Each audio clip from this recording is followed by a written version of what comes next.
meeting of the Town of South Windsor Planning and Zoning Commission. First, we will have the Pledge of Allegiance. I pledge allegiance to the flag of the United States of America and to the republic for which it stands, one nation, under God, indivisible, with liberty and justice for all. I would ask that everyone do what I'm going to do and silence your phone so we don't interrupt everything.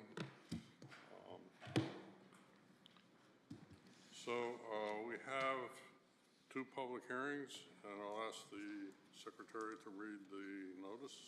Notice is hereby given that there will be a public hearing on Tuesday, September 24th, 2024 at 7 p.m. in the council chambers of the South Windsor Town Hall to consider the following. Number one, application 24-30P, Coughlin Center Core Text Amendment.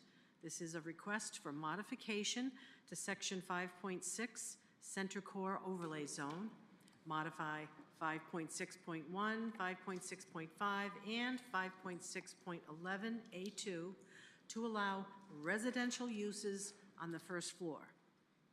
Add to Section 5.6.5 permitted uses, indoor fitness, recreation, and assisted living facilities.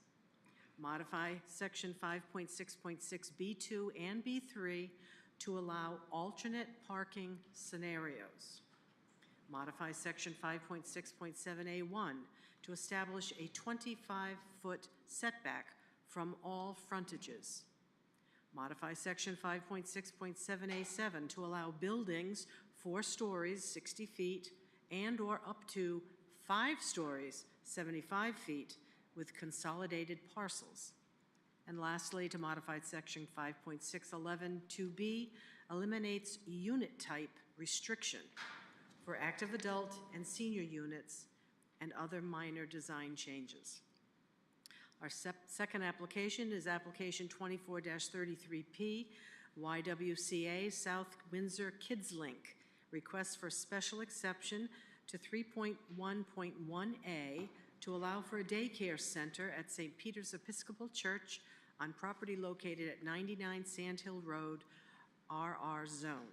Copies of the applications are on file in the office of the town clerk and or the planning department and online at southwindsor-ct.gov/planning. At this hearing, interested persons may be heard and written comments by the public will be received by mail or email. Persons who may require an accommodation can contact staff at 860-644-2511, extension 2329. Stephen Wagner, Chair, Planning and Zoning Commission. Thank you. So Commissioner Cavagnaro is absent this evening, so we're going to seat Commissioner Capuchinos as in his place. And I guess we'll call now application 24-30P, the Coughlin Center Core Text Amendment. Good evening, Chairman Wagner and Vice Chairman Foley and members of the Commission. For your record, I'm Peter DeMalley, President and CEO of Design Professionals, Inc., with offices effective 5 o'clock today at 58 Connecticut Avenue, Suite H. So please make note of that for any correspondence. So back just over 10 years ago, when you're updating your decennial Plan of Conservation Development update, you had, I think, a little extra funds available, if I recall correctly. So you engaged Glenn Chalder from Planometrics, a noted planning consultant, and I don't know if he was alone or we had anyone else. He went solo. Engaged him to take a look at the center of town because we were partway there, but not all the way there, to create a true downtown for South Windsor. When I was Director of Planning, well before Michelle, starting back in late 70s, we did not have anything remotely appearing to be a downtown for South Windsor. The Wapping Center was more rural. There was no town center that RSK Kelco developed, which is a really nice development and adds a lot of elements that we need to a town center. But we didn't have anything like a town center. We had a town hall and library complex and church off to the northeast corner of the Five Corners. We didn't have Hartford Healthcare. We had some obsolete, what I consider obsolete buildings over the years on the north side of Ellington Road, west of Buckland Road and Sullivan Avenue. The Kelly development was fantastic, and it finally, ultimately, they had initial start, couldn't get an anchor in, but they finally attracted Stop and Shop, and we had a grocery store downtown, which was huge as we go forward tonight. And then they brought in, and they had CVS and relocated up to the front so they can have a drive-through right on Buckland Road. Many other shops, restaurants, what have you, offices, a park-like setting with gazebo, some sidewalks around the perimeter. So we had the beginning, banks. In fact, we got 7 banks right around that immediate area.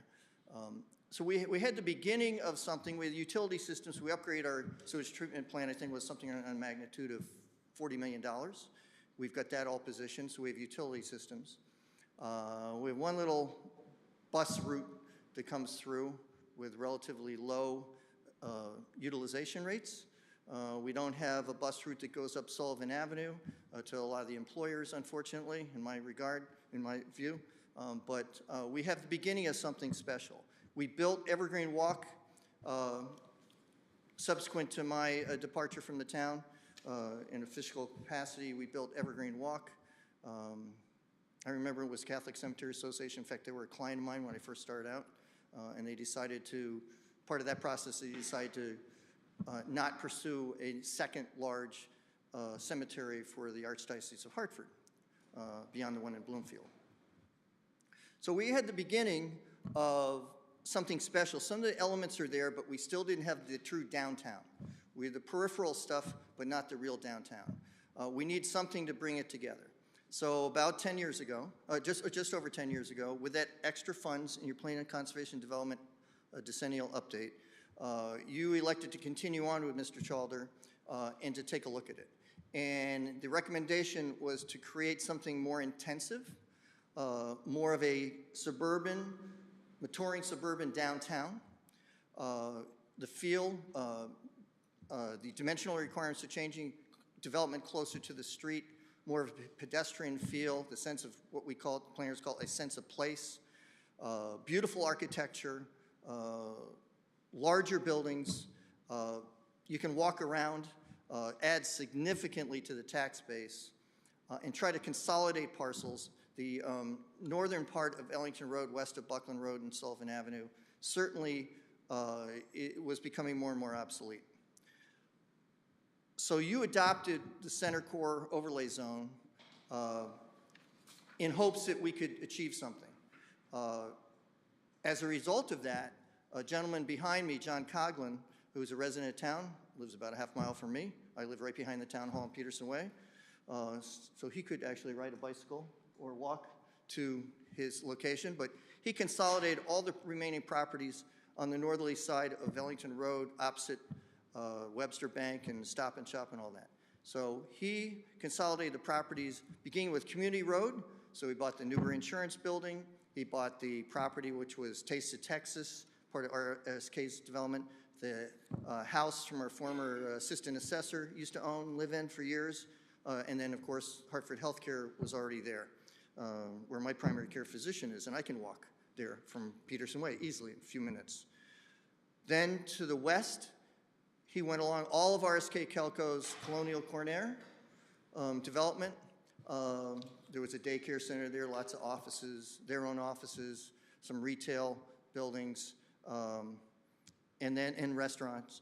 And then to the west of that, Bob Russo's behind me right now, and he sold his relatively large parcel, also multiple parcels, opposite Webster Bank. He had acquired that parcel directly at the light opposite Webster Bank in the entrance to Town Center, where Stop and Shop is.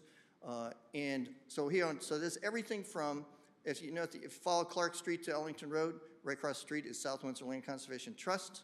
Full disclosure, I'm on their board of directors.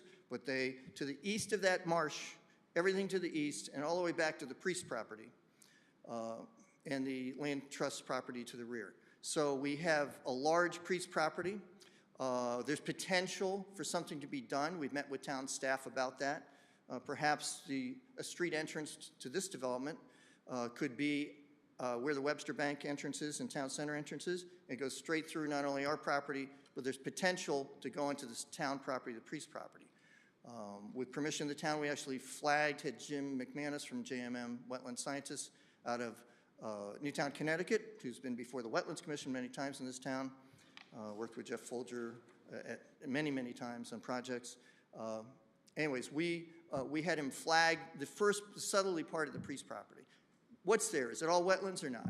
We found out there's about 4 good acres directly to the north. A little bit of wetlands there, have to cross, but 4 good acres for if the town wants to do anything special with it. We don't know what they want to do. Been a lot of discussion about agricultural economics and educational facilities on there when the town first bought it,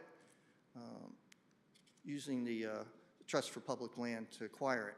So we got a long history here, and then nothing happened other than Mr. Coughlin saw that there's potential here for creating a true downtown, and he consolidated all those properties. So it's 13 acres. So that, as I described, from Community Road all the way to the South Windsor Land Trust property and back to the Priest property and back to the Hartford Healthcare medical office building. All of it's going to be redeveloped. That's the intent. At a much larger scale, more intensive scale, more beautiful scale. Architectural standards have to be top shelf, and the uses are something. So what we did was we took a look at that, and we went to you when you're deliberating on your current decennial plan of conservation development, and we did testimony. Mr. Coughlin did testimony. I did as well. We recommended you revisit that.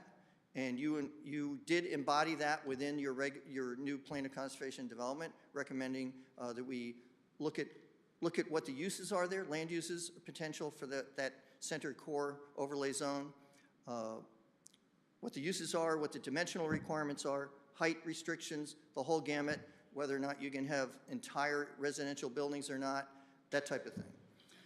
So we made that recommendation. The commission embraced the idea of revisiting it. And I think that was appropriate. So we ended up submitting a zoning text amendment after we had made some recommendations during Plan of Conservation Development, which you adopted, I think it was on July 9th or thereabouts in July. And so we submitted the zoning text amendment, which we're going to review tonight, select changes to this, but a couple other points I want to make, and that's that this is, other than the Citadel piece, has it been submitted yet? No, well, but it's publicly been stated. They're coming in with some development along Buckland Road and then a 4-story hotel and a 4-story apartment complex. And then you have to the north of that, you have the Gateway development by Metro, Jeff Sager Development, Metro Realty, to the north of that, which has been partially developed, Chase Bank and Aldi, and then there's another section of 4 buildings have been approved, retail, restaurants, and medical office buildings, and then there's another northerly part. So that's pretty much spoken for. Evergreen Walk is only one good-sized parcel left, 8 acres roughly, if I recall, and I think it was designated for senior housing, independent living for seniors. That's it for Evergreen Walk. Otherwise, we're pretty much done. I think you've approved even that last stretch going down to Costco. So that's pretty much done. So this is the opportunity. We have over 20,000 vehicles a day on Buckland Road and Sullivan Avenue adjacent to the site. This is the northwest corner of the 5 corners, the center of town.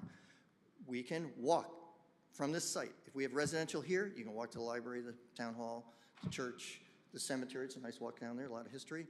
You can walk all around all these banks and restaurants and stores, grocery store, medical offices, and the like, restaurants, and the post office. And you can walk to Evergreen Walk. It's not that far. So we have the foundation. So we would like to review with you the changes and then show you a few illustrations. The building architecture, you don't have to speak too much about because in your regulations you already say it's got to be New England architecture style. So some of these images I'm showing you today are when Ben Wheeler, who moved out, our director of operations at the time, he worked for us remotely for about a year, he gave me a tour for about 2 days out in the Columbus, Ohio area. So some of these are that. One of them is an area where Jack Nicklaus has, Dublin, Ohio, where they have the big Memorial Golf Tournament. There's a beautiful development there. It's exceptional. It's there downtown. with housing and with offices and lots of fun entertainment. So we'll show you some of that. But let me just get into the regulatory changes right now, if I may. Okay, so let's see. Here's our site. And it goes from, on the right side, trying to see what we got here. Can't see the cursor. Okay. Anyways, from the right side is the community road, and then your opposite, the street in the middle is the entrance to town center, and the west side is the Mars Shops at Clark Street. And then in the back is the Priest Farm, as you can see, and the exhibits have been handed out.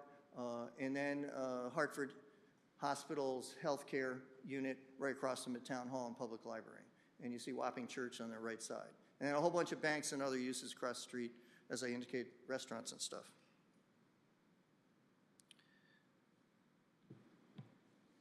And here's the overall site location, where the in the center is the Five Corners. Now it's Four Corners, of course, been changed about 30 years ago.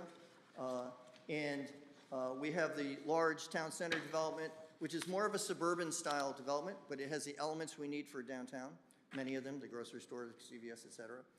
And then our property across the street from it, and then South Windsor Land Trust and Priest Farm behind it. And we have the busy Buckland Road and Sullivan Avenue corner. Especially the highest traffic volumes are from all the way from Buckland Road, Manchester, all the way up through the Five Corners up to Route 74. Then they drop off significantly. Still significant, but appreciable drop off. And that's where commercial tenants want to be. They want to be where there's a large volume of traffic and potential customers, tenants, what have you. They want to see that. And then as you go back, away from the Five Corners, more and more of an opportunity for residential and the like. So let me go forward here. So here's the first proposed change, and I'm only focusing on the changes right now. Reviews the regulations, but I'm just focusing on the changes. The first one is section 5.6.1, purpose. As we discussed at the POCD hearings, to allow for the residential use of, instead of just upper floors of buildings, so that the CCOC, that's Center Core Overlay Zone, can contribute to providing for diversity in housing choices and opportunity. Because there are places where you have the first floor, commercial and retail, and they're going to remain empty for quite a while. If we put buildings behind buildings, the greatest opportunity for first floor commercial is right along Ellington Road, where you can see it. As you get buildings behind that, it's a big enough site where we will have that. You don't want to have an empty space. If you think of Berlin, for example, they put it in the train station there for the Hartford line. Their first mixed-use development there, a building with a couple of floors of residential over commercial. The town insisted on the commercial on the first floor, and they were vacant for years and years. I saw that. The city planner for Middletown was a city planner time when I saw that. He's a town resident, Mr. Merrick Kozakowski. So saw that over there, and you don't want to have empty spaces. So if we can have buildings that are exclusively residential and some that may be mixed, we have a greater potential for making this development happen and add to our tax base considerably in jobs and good things for the residents of town and the region. So that's first. Second is permitted uses. We already have things like a boutique hotel. You think of what's over at Blueback Square, that type of thing. We already allow for offices. The market right now is primarily medical offices. You don't see more of the suburban campuses for the Aetnas and bigger companies. You see less and less of that. They're closing them up after 10, 15 years and concentrating on their core space, and they don't need as much. So that's not happening. But medical offices are pretty significant, and there's still a demand for that. So we have those types of uses and multifamily uses that the commission wanted to see. But you do have in your regulations only maximum 67% of the floor area in this center core development can be residential. The balance must be commercial. So there's got to be a mix. So the maximum is 67%. But if you look at items 12 and 13, we're suggesting perhaps indoor recreation could be a building or part of a building, could be multiple floors. There's a lot of demand for that. It's happening all over the region, indoor recreation and outdoor recreation. We wouldn't have really an opportunity for outdoor recreation here. There's not enough land at 13 acres. But there is an opportunity for indoor recreation facilities, and it could be component. It could be mixed use. It could be the upper floors of a building type of thing, where you can play basketball, you can play volleyball, badminton, pickleball, what have you. And then also 13 assisted living facilities. We have, who would have ever guessed that we'd have 3 of them? Who would ever guess that we have a 4th one, Harbor Chase, now Alta, is it called Alta? Alta, over in Evergreen Walk. Who would ever, and that's the biggest of them all. And they're all doing well, as I understand it. Who would ever guess that? There's a possibility. We don't have a single tenant lined up yet. I don't think you've been speaking to anyone seriously, correct? No, it's too early. We don't even have the regulations in place that we need. So we're thinking assisted living facilities may be a possibility for your consideration, along with indoor recreation, which may be a sole building, or it may be a element of a building, maybe upper floors, lower floors, what have you. Under 566 consolidate parcels, and Mr. Coughlin is consolidating all the parcels. He did that when he bought them all. He bought one after the other after all, and now we're up to a significant area to create a new downtown. We would like the opportunity, we don't know the lease demands of tenants, whether they buy or they lease properties, what there will be in terms of sharing, parking, and things of that nature. We just don't know. We'd like to have the opportunity to present to you perhaps alternate parking scenarios than what you have here that requires agreements between property owners in terms of parking, shared parking, for example. We may be able to do the parking on the westerly part of it that meets its requirements, and the easterly part of it that reaches its requirements independently. So just food for thought, maybe there could be some alternate parking scenarios. And you also indicate in there, you know, you want to discourage surface parking because you want development. You want the grand list. You want fully a downtown look.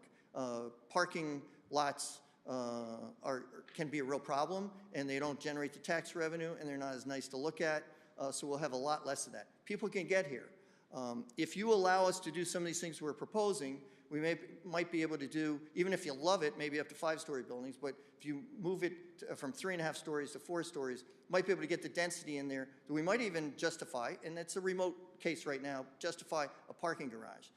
My brother-in-law in Austin, Texas had a friend who was a developer in Washington, D.C. area and also in Austin, Texas. And I toured a site of his about 10 years ago, which had 2 multifamily buildings, and in the middle, you didn't even know it was a garage. They had a garage, so you can walk from any level right into the garage, and they had architectural designs, treatments, so you didn't know, barely even knew it was there. So there may be a possibility to do that to increase the density. It's expensive. It may not be warranted, but we want to have the opportunity to look at that. Let me go to the next one. 5, 6, 7 yard and bulk requirements. Right now, you only allow a 25-foot setback for the buildings. I think that's what it is. You only allow that from Ellington arterial roads. So that's Sullivan Avenue and Buckland Road. Community Road, which is part of Sullivan Avenue, you want to go southbound on Sullivan Avenue and get to Ellington Road westbound toward East Hartford in the Bissell Bridge, you take a shortcut. You go to the right of that community building that the town acquired that used to be part of Wapping Community Church, and they gave it up when it became 4-lane highway and you couldn't get across there. So that's really part of an arterial street system. So we're suggesting if you allow the setbacks on Ellington Road, why can't you allow the same setback on Community Road as part of an integrated development? So we're suggesting that. And from an internal street, we also want to suggest that there may be other ways other than strictly defined there, there may be other ways we can place the building and the sidewalks and pedestrian-friendly environment. We might, as it says in there, pocket park, or so to accommodate landscape architectural and other design elements. We don't know what they're going to be right now, but give us some flexibility to come back to you with a plan. Yard and bulk requirements. Under building placement, well, first of all, reads that the long dimension of a building shall generally be placed parallel to the public or internal street which it faces in order to establish a consistent street wall and a pedestrian-friendly environment. We think there may be opportunities to do something a little bit different, that they're not all parallel to a public or internal street. You might have an end of a building just to lay it out so you get a cohesive development, which achieves what your goals are and our goals will be and the tenant's goals will be. So we think there should be a little bit of flexibility there, but still achieve that sense of place, like they've done at Blueback Square, other places, in a village-type setting, a true downtown. And also, we just, in Section 5 of 567A, Section 5, that paragraph there, we just updated the reference to the Connecticut State Water Quality Manual to, it was just revised and adopted by the state in 2024. We just put it in there and as amended. As you go forward, you don't have to keep amending it. So we put that, we suggest you to put that in. Relative to 567 yard and bulk requirements, A, Section 7, building height. We have, you have minimum building height. We're just taking that out. We're going to present a plan to you. If you don't like it, we're not going to go forward. And of course, we'll come into you a series of meetings before we go into full engineering on anything. So we want to remove that minimum height of 2 stories. There may be appropriate location for 1-story building that accentuates the other buildings, particular uses. So we think you should be open to that. The predominant building plan will be for larger, taller buildings. As we've indicated in this, you've indicated in this, you don't want low profile, but there may be an opportunity for something that's 1-story surrounded by other buildings that are taller. So we are suggesting also that 3.5-story building is a 4-story building, but you're not getting full utilization of the 4th floor.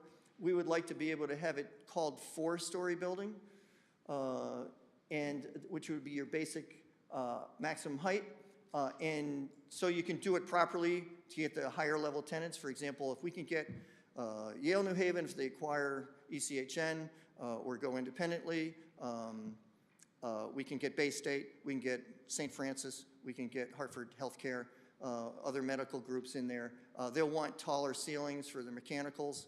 And same thing with a lot of the apartment buildings. They want to have higher ceilings to attract people who are, want to do, have great apartments with higher ceilings, and you get that sense of spaciousness. So we're suggesting that 60 feet should be the maximum height and 4 stories standard, but you could go up to 5 stories or 75 feet permitted if the development supports redevelopment consistent with the village vision and consolidated parcels. So you have to have consolidated parcels, we're already doing that, and you have to have that village vision. Representing the latest market demands and quality design. Also, buildings proposed with 4 or more stories shall have the highest story setback a minimum of 35 feet from the arterial road. There'll be another 10 feet back. So the top level would be set back. Whether it's a 4-story maximum that you have, or if you allow a 5th story with exemplary development. That'd be up to the commission whether or not you do that on this proposal. Site appearance requirements. We would like to have,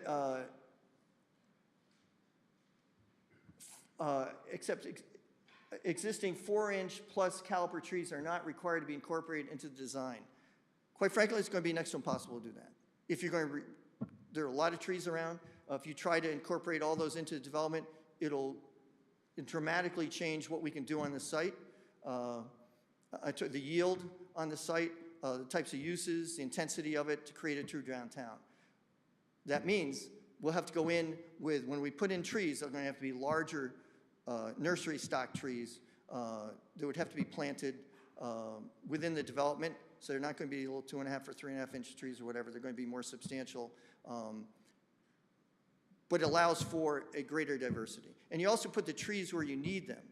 You want them, for example, along the interior roadway, you want to have trees on both sides of it with you're requiring large sidewalks and places for bicycles, be parked, pedestrians, several abreast, be walking leisurely along it. That's the idea, is sense of place is a pedestrian-friendly environment. So the trees that we want, and over time, you have brand new buildings, but you put in large enough trees, but they can grow, and then they'll grow to be where you want them to be initially, and then over time, they even improve every year. So you get shade and things like that. So we think that's important to consider that. Again, it would have to be larger nursery-grown stock, but it would fit in with your overall development. Instead of trying to work around some trees to try to develop it, and we think they'll be very problematic. Let me see. Okay, item B, the commission may also, and this is on 568, commission may also consider the site appearance requirements section 4210 of these regulations, that's in the Buckland Road Gateway Development Zone, as I recall, and approving retail uses within the CCOZ. Not all buildings meeting the Buckland Gateway Zone requirements, but retail uses within the CCOZ. Because we want you to have the flexibility of approving the best possible development, and the regulations, as I looked at them last time I looked at them, were restrictive. We'd like to have more flexibility in that. So it's going to be up to the architectural team and landscape architectural team and planning team come in with buildings that are beautiful and meet the New England place, sense of place, village place that we want to achieve, instead of just what you have at Evergreen Walk.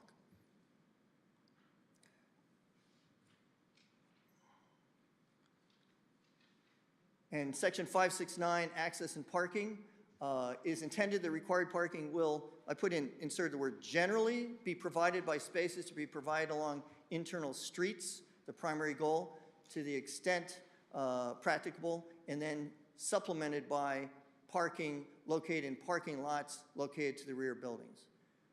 So we're going to have, the idea is to have, again, you're walking along a downtown street with parking right along it, generally parallel to it.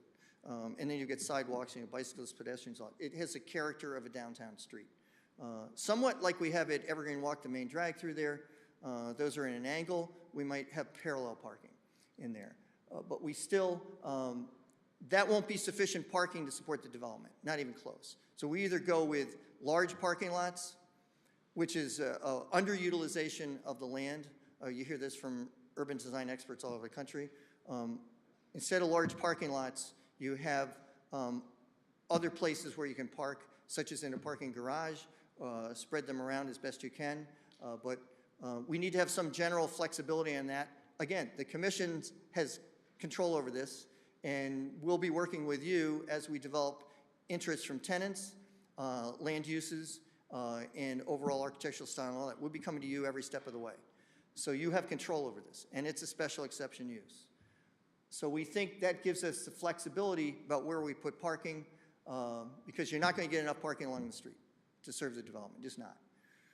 With multifamily development, with patients going in and out, and staff, health staff going in and out of medical office buildings, maybe boutique hotel, and other uses, such as restaurants and things. You're just not going to have enough parking on the street.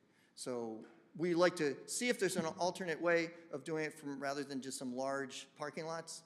See what else we can do to meet the parking requirements of the zoning regulations and of the tenant needs, and work that out with the commission. So we'd like some flexibility in your regulations. And then lighting of our internal streets and parking areas shall incorporate standard fixtures and poles approved by the commission, not selected by the commission. We think the landscape architectural staff and architectural staff should come up with a theme for lighting throughout the development, and then you can approve it. So our team will select fixtures, a number of them, and we'll go through your architectural design review committee, and then we'll go to the commission and staff and see what you think about the alternate selections that we're recommending for the overall theme of the buildings. Again, if we're going, it's required to be New England architectural style, and we'll want to have New England architectural style for theme for the light standards, the light fixtures, the luminaires. So we think there should be some flexibility in that. So the bottom line here is this would be the regulations would be such that, and resilient enough so that we can redevelop this underdeveloped area in the center of town and create a downtown we'll all be proud of. There'll be beautiful buildings, pedestrian friendly, a village atmosphere to take advantage of all the other base that we have there, the public buildings, the commercial mostly to the south, all the way up to Evergreen Walk, and then the post office and all the other amenities around here. So we think these changes give you additional flexibility to allow us to come in with a varied development pattern that still meets your overall intent of the regulations. So, You didn't, okay. you didn't do Excuse me. five. One more. Here we go. Oh, yeah. And then for residential, multifamily residential, and we did that in the opening paragraph. Section 5611A2, we are excluding that, we're knocking out shall be permitted, so multifamily residential uses shall be permitted except that such residential uses, including accessory, clubhouse, meeting rooms, fitness rooms, et cetera, knock out shall, may be located on the street level of a building as well as upper floors. So those may not work first floor. If you go over to the Pennant over next to the Yard Goat Stadium, they have some that's first floor. You can see it from the street. It may not be the most advisable place to put it. Some people like privacy as they're working out, tenants in a multifamily building, for example. So we think we should have the potential to have them, rather than street level, be up a floor or so. So we think we get a little flexibility for that. And then also, item B, multifamily residential units shall be either studio or efficiency units, one-bedroom units, or two-bedroom units, not more than 50% of total number of residential units shown on a final plan or a general plan of development, or within a first phase of those plans, shall be two-bedroom units. We're saying that this should not apply if we have active adult as part of this. Multifamily residential that's an active adult community or senior 62 and older, that's a possibility. Again, we haven't been speaking to any prospective tenants, but there's a possibility. And the active adult tenants tend to want multiple bedrooms, unless there's a single person, and even with a single person, sometimes they do. When there are two adults in the household, they often, as you're getting like my age and below and above, a lot of people like to have a separate bedroom for each because they have different times they go to bed. One may snore, et cetera. But so they have different, somebody stays up and watches a football game and somebody goes to bed at 9 o'clock. That's pretty common. So we found that out when we first did Brian Edwards projects, which are the first ones we did in town. We did a whole bunch of those initially. Those were the first projects. Across from a high school next to the community center was the first one. I think it was 14 units we did, Windermere Court. And we found out that people they want to have more bedrooms. And they also want to have the ability, when the grandchildren come over to visit, their parents want to go away for the weekend or something, they do come. They don't enroll in the schools, but they come over and they can stay overnight. So that's one thing that may be even in a multifamily development. So we'd like that not to apply to the seniors. They're not going to have anybody living there who are children, but they'll want to accommodate their grandchildren. I have 6 of them. They come overnight for us when either our children and their spouses want to go out to dinner or go out in the town or whatever. It's routine. If we didn't have a 3-4-bedroom house right now, we wouldn't be able to accommodate them. So we'd like that not to apply for the people my age or thereabouts. And I'm a septuagenarian. So I'd like to, let's see if I missed any others.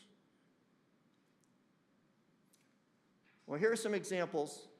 This is in Bridge Park, which is in Dublin, where Jack Nicklaus it's famous now because of the golf tournament there, PGA tournament. But this is, the downtown's on the other side of the river on the left side, and on the right side is Bridge Park. It is very special. It's beautiful. They have a pedestrian walkway over to the downtown across the river into a park, but they have a very intensive development. It's a downtown. They had to create it from scratch, and it looks beautiful. Let me see if there's some examples of that. Ben Wheeler showed me and said, you got to see this, Peter. So here is some examples of it. Parking. In this case, on one side of the road, we'll want to have on both sides of the road. Install the trees. They get bigger every year. And these are 1, 2, 3, 4, 5, 6-story buildings. We're not proposing quite that high. We're talking about 4 or 5-story buildings. It's a little bit lower profile. And we're also talking about the top floor, whether it's 4 or 5 stories, would be set back another 10 feet from the facade for the balance of it. So that's an example of that. Here's an office building within that development. We're going to have New England architectural style. You may not like the style of it, but it gives you an idea of what can happen. That's why I have it. This is more, middle of the country. And this has a walkway. I don't think we're going to, even if we do a parking garage, if we can make it work, I don't see walkways. I think we'd have a building connected to a garage and maybe connected to another building at the other side of the garage, as I explained in Austin, Texas, next to University of Texas. But that's a garage there, and there's housing, and it gets the density up so we can get the grand list increase. We get the number of units we want because you're trying to meet the housing needs of the community, and we can do that. And remember, your regulations do state that 15% of units have to be affordable at 80% of the AMI, average median income. So you're going to get the affordable units in here. It'll be a challenge, but it can be done, and we're not protesting that. That's just to show that garage connected to a building, but I think it would probably be better as a garage, if we get to the garage, and they're very expensive to do. So if you do ground up instead of any subsurface, you do a lot better. So that's an example of that. Let me show you a couple other slides quickly here. There's another part of the development. And then in Upper Arlington, Ohio, again, another suburb of Columbus. We have, this is 1, 2, 3, 4, 5-story buildings. And here's another one, 1, 2, 3, 4, 5. And that's what we have for examples. If you go around the region, there are many, many areas where you can see buildings that are taller, that have multifamily and commercial. Heirloom Flats, which has been very successful in Bloomfield Center. That's an example. I'm not thrilled with the exterior design, but it's very beautiful. You can walk into the inner courtyard. It's a beautiful development.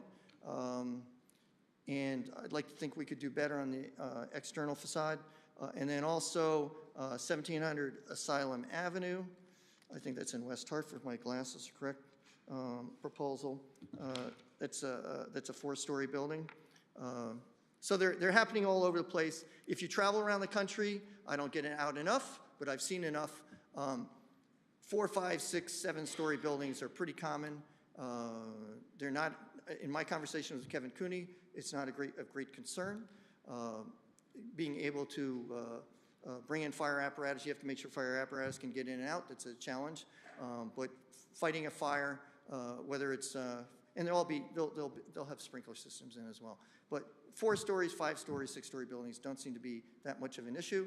We're only talking about maybe the highest 5-story building. So 60 feet high, 4 stories would be the standard maximum height, unless you see something that's exemplary, you really like it, and you say, hey, we can go to a 5th story if you can accommodate enough parking on the site and make it work.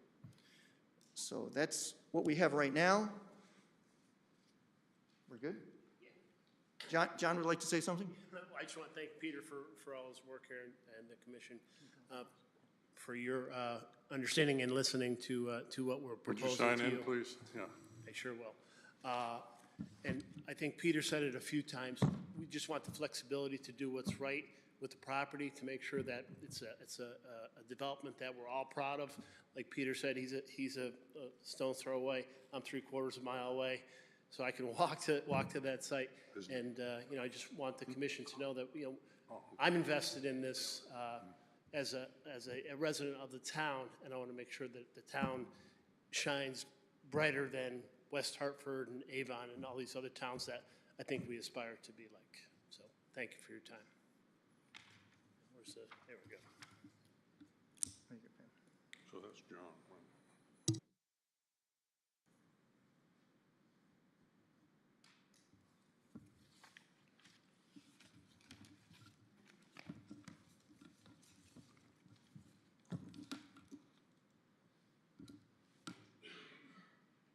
That concludes our presentation. We look forward to your comments. We'd like the flexibility. The commission indicated with your plan of conservation and development you adopted in July, do you like to revisit the regulations, see what kind of flexibility we can have, try to get something going here? Nothing's happened yet, other than Mr. Coughlin, a resident of town, has acquired the property, is consolidating it, and wants to do a really high-quality development. And again, we don't even have a concept plan. We have not looked at that. The only thing we've really thought about seriously is the types of uses that might be possible tenants, and also where the primary entrance would probably be at the traffic light where Webster Bank and Town Center has their main entrance. Thank you.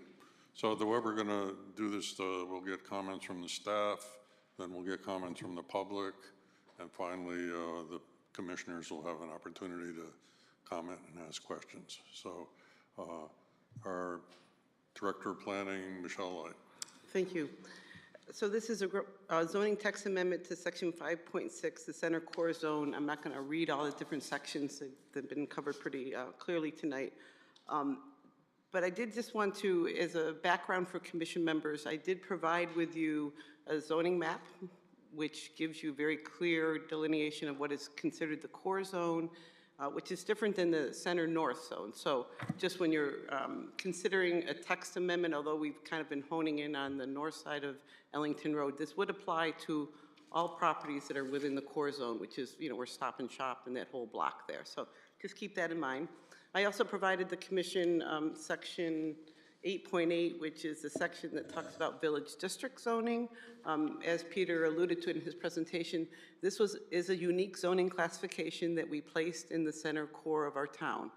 It gives the commission a lot of flexibility when it comes to the design of the architecture, because we've designated this as a very special place. So as we move forward, that's part of the real considerations of this text amendment. So I just want to highlight the difference this is from any other text that you have in town. This is an overlay zone, so an owner of the property can still take advantage of the restricted commercial zoning, which is the primary underlining zone in that area, and all the uses and all the bulk requirements of that. Example of that was Windsor Federal. They came in under the restricted commercial zone, although they could have taken advantage of this. So I guess my point is we haven't seen anything under the overlay zone come in yet. When we put this in 2015, I think there was a recognition that this was a little bit outside of the box, not really something that we thought was going to happen immediately, kind of more as a redevelopment tool, which is I think where we kind of are, where we're going to see some buildings potentially be removed and new construction taking its place. So I think when we designed this regulation, we did our best guess as what we thought the commission was looking for and whatever. I think we always kind of anticipated when projects were really becoming real, we might see some requests from text amendments. So just kind of prefacing a little bit with that for especially the newer members that may not know how we got to this place. So I don't have much comment on what's being proposed. I did provide you with some comments. With the change from the residential and no longer allowing or requiring any commercial use on the first floor, you still will always have the 67%, 33% ratio, which is basically 2 to 1 of residential square footage to commercial. So whether that's designed mixed-use buildings or mixed site, we've heard a lot from different developers how they don't really want to. There was a strong feeling of the commission in 2015 that they wanted, commercial on the first floor, and that was kind of why it was designed the way it was. That is something going away from that a little bit. That kind of is why we also wrote in there that you wouldn't have office, or you wouldn't allow one-story buildings without special exception. Again, the goal of this regulation was to intensify the town center. It was written specifically for that. So something like a one-story building, you wanted to make sure it was really appropriate for what's around there. The changes to the height, I did run this by Chief Cooney. He is not particularly concerned with a 5-story building. I mentioned 90 feet, we're talking 75 feet. He said just as long as it's designed and he has adequate ways to get into the driveways and the access into the property is properly designed. So that is not something that he would be concerned about. Just one comment on the unit sizes. Again, when we designed this regulation, it was thought that we would be designing it for everyday people, not necessarily active adult or senior, whatever. And I think the idea was to create some smaller units. That's why they're 1 and 2 bedroom. Again, we are trying to create some density. I don't particularly have a concern if you go with larger bedrooms. You might want to have some kind of ratio, though, so that we don't end up with, 24-bedroom. I don't know. I mean, you may want to give some consideration to that particular request. It is in our town plan of conservation development that we recently adopted. We do have a section specifically related to the town center. You know, we have that as to strengthen the town center as a community civic and business center while providing a mix of housing choices.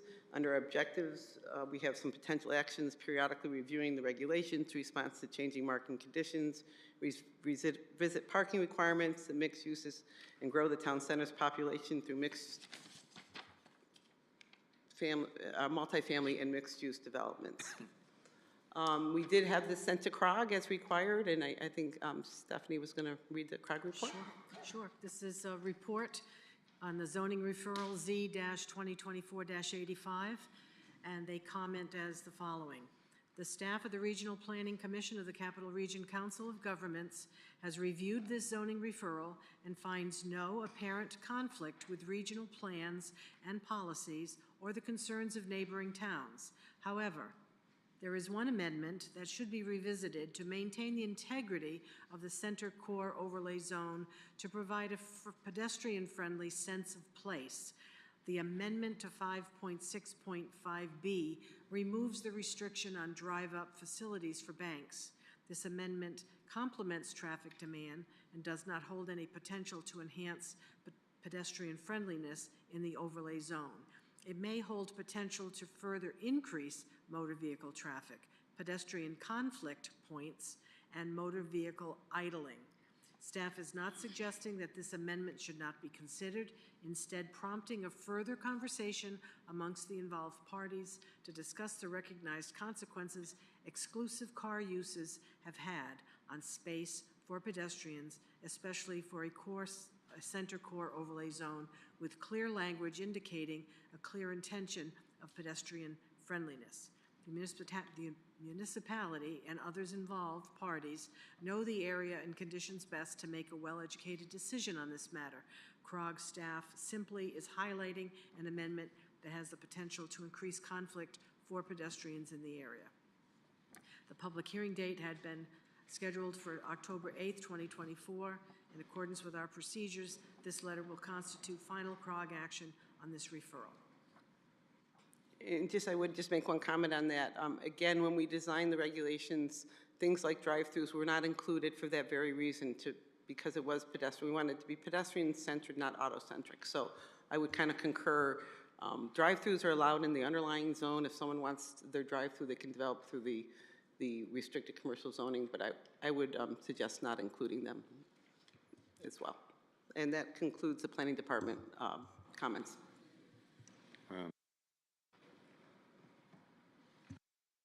There are no engineering comments. Okay. Now we will entertain comments from the public. If you do come up and speak, we ask that you identify yourself and sign in. Do we have any members of the public who wish to speak? Hearing and seeing none, we'll now talk to commissioners. Mr. Ratteri.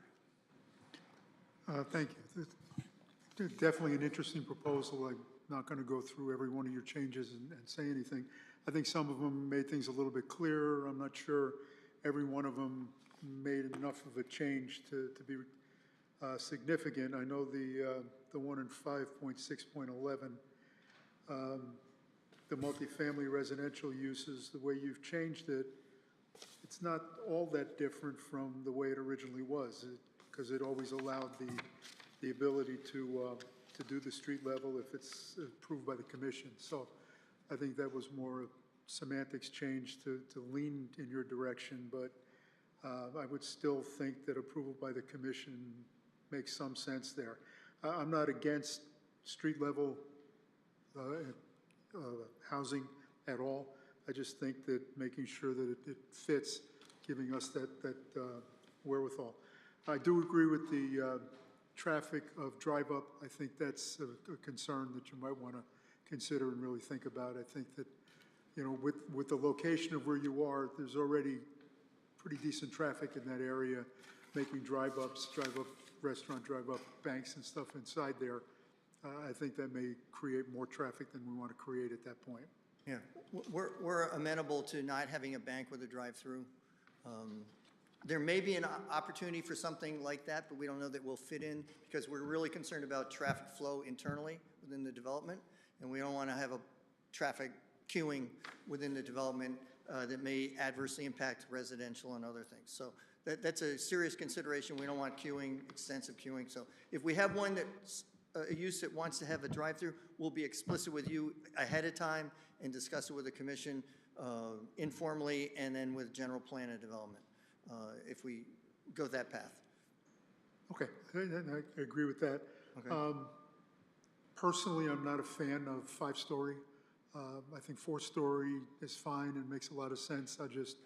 With the overall tenor of the town and everything, that's not something that I tend to lean toward. That's.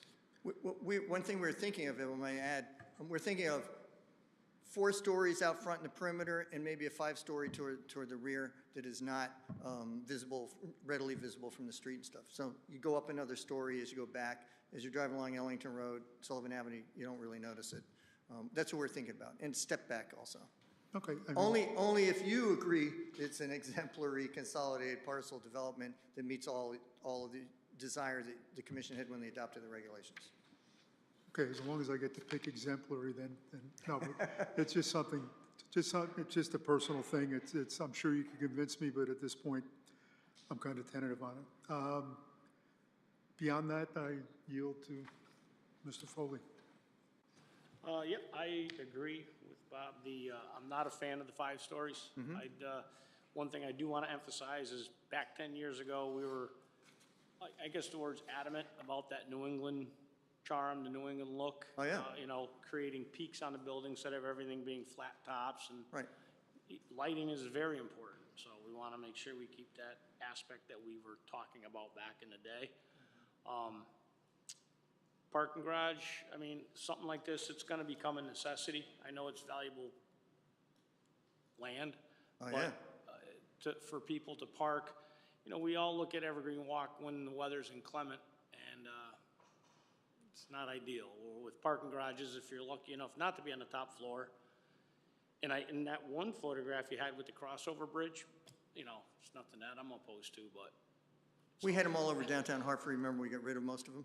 So, You know, I don't know what the water table is there, but I look at, you know, when you go to Glastonbury and they're kind of in their center and they have the underground, works really well. So it's another, like you said, you're looking for open ideas for alternative parking. the cost of doing a parking garage when you go surface up is a fraction of what you have to do if you go down even a level. I'm just saying, tell you. I don't think anybody'd be against it, but the main thing for me is that the Yeah. New England charm, that village. And again, I think we threw it around back in the day about almost like that courtyard center area to get the community together. I know you don't even have a concept drawing. You've had no drawings at all for this? Nothing. We've done the boundary and topographic surveys, utility surveys, and wetlands, including onto the Priest property, just to help the town in their future decision-making process. And we wanted to see how much land was available for the town to do something back there, and was more restricted than we thought it would be. So, you know, we have roughly 4 acres on the north of our property line.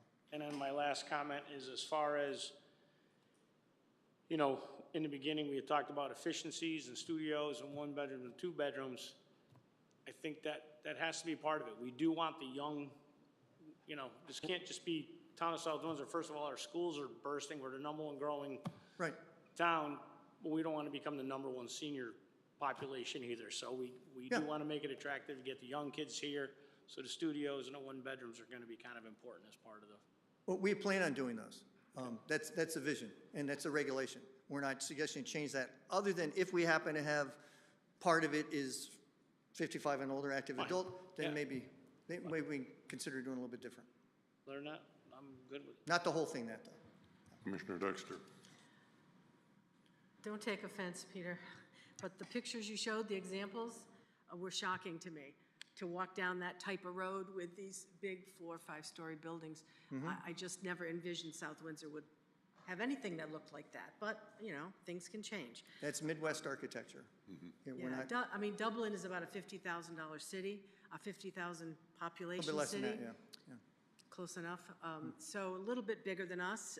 Maybe they can absorb all that, but it does seem more urban than suburban for the type of town we are. I agree with my fellow commissioners about the story height. I think Mr. Foley said Cambria was four floors, and that seems about what we can handle. So hopefully we can agree on that. Parking garage, if that's how we have to do it, I don't really care. I'm kind of nostalgic about Community Road, you know, making things really change on that little jut off, because that's what I take almost twice a day. Yeah, twice a day. I use it all the time, every Yeah, day. so I don't know, I just throw that out. And the tree thing, we have a tree warden. I mean, hopefully we can agree as parties to have him involved in what gets taken down. Maybe there's some rare species of tree that we can save along the way, you know, that kind of stuff. And any I'd be glad to look at it with him, yeah. yeah, any idea of what you're envisioning to manifest in school children? Any idea at all? School children? Just throw a dart. Pardon? Yeah, we don't even have a unit count. We have no idea at this point. It's hard to think about making. Hartford Healthcare could decide they want to take half the property. That you would know? be great. That would be great, but we don't know that now. No, you don't think it'd be great? Okay, it would be great. But for it's just hard to, you know what to do here without any projections, so. That's No, where- we don't.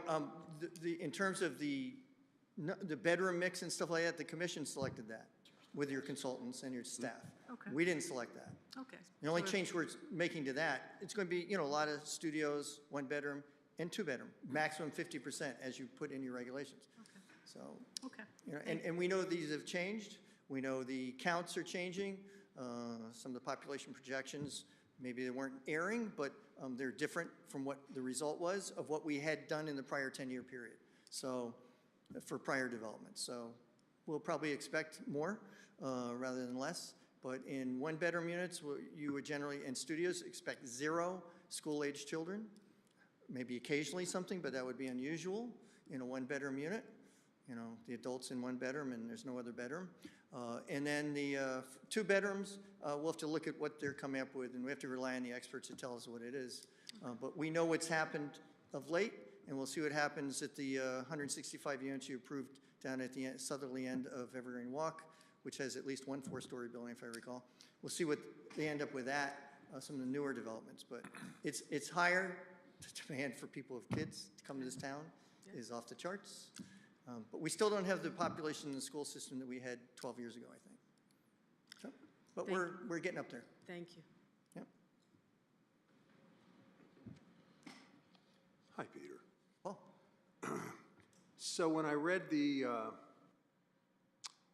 application write-up and the agenda, I had a lot of questions, kind of cryptic to me. So I took Michelle's map, and we're all familiar with this geography, right? We all drive around this.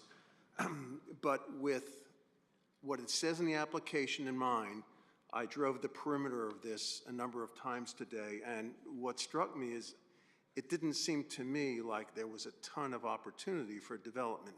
That's correct. Now, I think the difference is, I think the difference is what I see on your map is additional north and to the east of Priest Farm. Would that be accurate? It's the northwest corner of the 5 corners. So it's north of Route 30 and westerly of Community Road and Sullivan Avenue, up to the Priest Farm. That's correct. Okay. That's it. It's 13 plus acres. And there are a few acres of that behind the single-family homes on Sullivan Avenue. There's a row of them there, is wet. So we're further confined. Say that again? Pardon? No, yeah, those houses are not, but the part of the property is behind those single-family homes right across from Town Hall. And across from Town Hall Annex, used to be the post office. Those row of houses there, to the rear of them, not necessarily on their property, we didn't check on their property, but to the rear of them, Mr. Coughlin's property, a lot of it's wet. All right, well, again, driving around this, the largest piece of real estate, it seemed to me, is where there's wetlands next to the post office. So that, can't develop that, right? Well, across the street, and then there's also, it's limited acreage, nothing like this, behind the post office as you're going toward the intersection of Clark Street and Deming Street there. Okay. Right by Berman and Russo's office and stuff. There's a pond there. There's really not a lot of real estate there to develop. That'd be north of what was Rockville Bank, Unite Bank. There's not much there. It really isn't. A couple acres. You're not going, we don't think in the we call it the Buckland Road corridor, other than the Gateway, Sager development, and then also Citadel's property. And then that 8 acres in the rear of Evergreen Walk that's for senior independent living for seniors, as I understand it. That's it. So this is the one opportunity. It's a challenge because we're going to get it right. Mr. Coughlin's invested a lot of resources into this, assembling this whole thing, so he can do, relate to your vision and have something happen that's consistent with that. And but this is the one big piece in the Buckland Road corridor, other than Citadel and the Gateway, the remnants of the Gateway, to do something significant. And we think we can do something right. And hopefully the market's improved with 50 basis points being reduced in the Fed rate, and looks like some prices may be coming down. And the state is doing some incentives and stuff too, try to create housing for workforce and for other affordable housing stuff. There may be something available, we don't know. Sure. We haven't really looked into that. So conceptually, Peter, I like what I saw, but I tend to be pro-development. I'm not afraid of development to a point. But that said, it's not about what I like or I want. My 5 years on this commission, I've learned and I've seen that observation has taught me that a lot of the folks that live in this town are not big fans of development. And I'm shocked that there's not more people here today. And I think that's because if you read the write-up in the paper, you really wouldn't have gotten the sense that someone's coming in to present a pretty significant development. Yeah, but also look at what you did a survey as part of your plan to conservation development update. And in that, people wanted the town center. They wanted a real town center to be improved there. Yeah. So that was pretty high in the sensitivity, I thought, in the response rate. Thought that was pretty high. Well, and they want to add to the tax base, but yeah, and then generally speaking, a lot of them don't want to have anything, especially in their neighborhood. yeah, there was a referendum a number of years ago to create a town green where the bank that Oh, sold, yeah, that went- but that failed miserably. But that's Yep. discussion for another It wasn't day. even close. Yeah. Yeah, my only other comment is, the narrative talks a lot about this idea of a village atmosphere.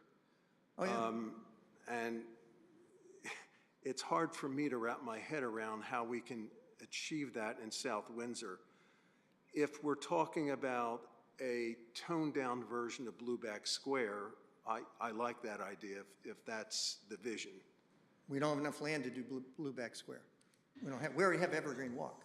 That's that, and have a development down in another lifestyle center down in Glastonbury and some other places. Yeah. We already have the big one there. It's on 350 acres, and it's got all kinds of mixed uses. We only have 13 acres to work with. So we're not going to have anything of that magnitude, but we're going to have a high-quality development that's aesthetically pleasing, and I think it'll be embraced. But if you look at a lot of downtowns in really nice suburban communities, you have 4-story buildings, 5-story buildings. My great aunt, who passed away a couple years ago, but she lived in Bloomfield, New Jersey, all around the town green, 4- and 5-story buildings, and they blend in beautifully. So that's all Thank you. perception. That's all I have. If I could just make one comment, Commissioner Bernstein. You said you drove around, there's no land available. Again, this was kind of written as a redevelopment tool. So in other words, those houses along Deming Street, the thought process was maybe someday those would be a row of condos or apartments or something like that. So some of the visioning that was done back in 2015 and some of the work was in the previous plan kind of showed some streetscapes of trying to go through our town center and trying to interconnect Buckland, or the Evergreen Walk up through to the town center. You know, Peter's piece is one 13-acre piece, but again, this is a zone that's more than just the 13 acres. And it was that maybe someday town center where Stop and Shop is goes up, you know, that someone designs a building that has the retail and the housing. So it was kind of a long-term vision for the town center. It wasn't something immediate, but I think is, you know, you had to start somewhere, and I think this is kind of where we're, you know, a starting point for getting that vision. That's helpful, thank you. I appreciate you adding the pictures from Dublin. I've actually spent time there in the AC Hotel that's right there. It does look a little commercial. You're missing the pictures of downtown. Downtown Dublin is very New England. It feels like you are in Connecticut, Vermont, or quaint Massachusetts. It's not, it doesn't feel like you're in the middle of Manhattan while you're there. It's really quaint. So I appreciate that, and I would love to see something like that, you know, here. Another couple of questions. Michelle, the 8 houses that are across the street to the north of Hartford Healthcare, do you own them right now? Or is there any way of incorporating them into this? Well, there are several problems. First and foremost is that how do you get to them and how do you develop them? You really want to have more acreage to work with something like that. So we're hopeful that the land behind it would not be wet, and it is. Okay. Almost all of it, the triangle. It points way up, all behind, I think every one of those was 7 or 8 houses. So that's really not good. And also, we were hopeful that we wouldn't have wetlands, so to the north of the Hartford Healthcare building, we might even have a driveway entrance opposite the town hall driveway. Maybe there's a signal there, whatever. And there's too much wetlands there. We're talking about big wetlands permits. All right, so then Unless you want to get into that, it's unlikely that you acquire those houses right across the street.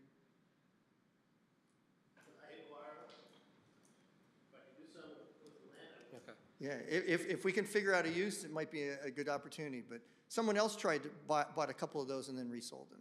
Okay. And they're now single-family homes occupied. Okay. A local developer resident in town. Is there also a possibility of creating a perimeter road that begins at Ellington on Sullivan and hooks around the back of the property and hooks up where Webster Bank is at that light?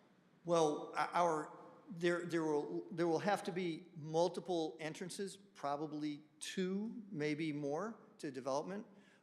And along Ellington Road is probably a minimum of 2. So one at the Webster Bank light is a primary one, and another one between there and Community Road is probably what we got. And there have to be a circuitous route through the development to get out there, so all the development is served by that.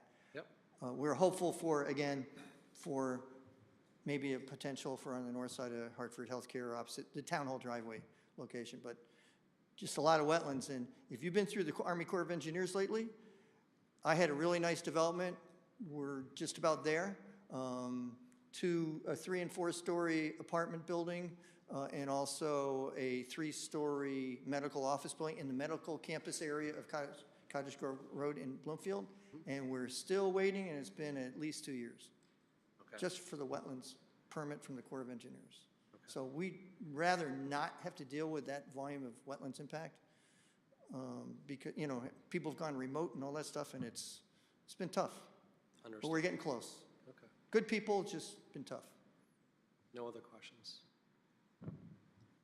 Mr. Kachunas.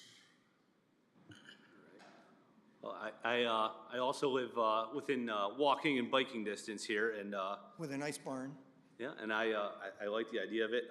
My family and I spend a lot of time at Evergreen Walk. It's an area for everybody to get together, and you have events. It's if you can put some nice restaurants and other activities in there, and things that are fun and places to actually go and have entertainment and activities to do, because I feel like the town is lacking in activities and fun things to do with the family and go out to dinner and attract young people into town is all something I'm up for.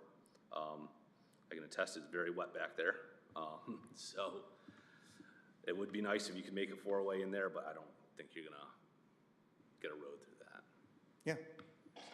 That's it. we'll work with town staff and we'll work with the commission as we go forward in the prospective tenants, see what we can do on that, in that regard. That's it. Commissioner Baganski. Janice? And at some point soon, I guess you'll rate a permanent marker, nameplate. Oh, it's already on order, okay. We're trying to keep him humble. Oh, you're trying to keep him humble, and he's a new kid on the block. Most of my comments were already covered. I was also kind of questioning the 5 stories, but I think I'll trust you, and I think maybe seeing some drawings, and I think that the way we're viewing it in the pictures might make it look a little bit more commercial than I would have wanted to see on Yeah, that right. road.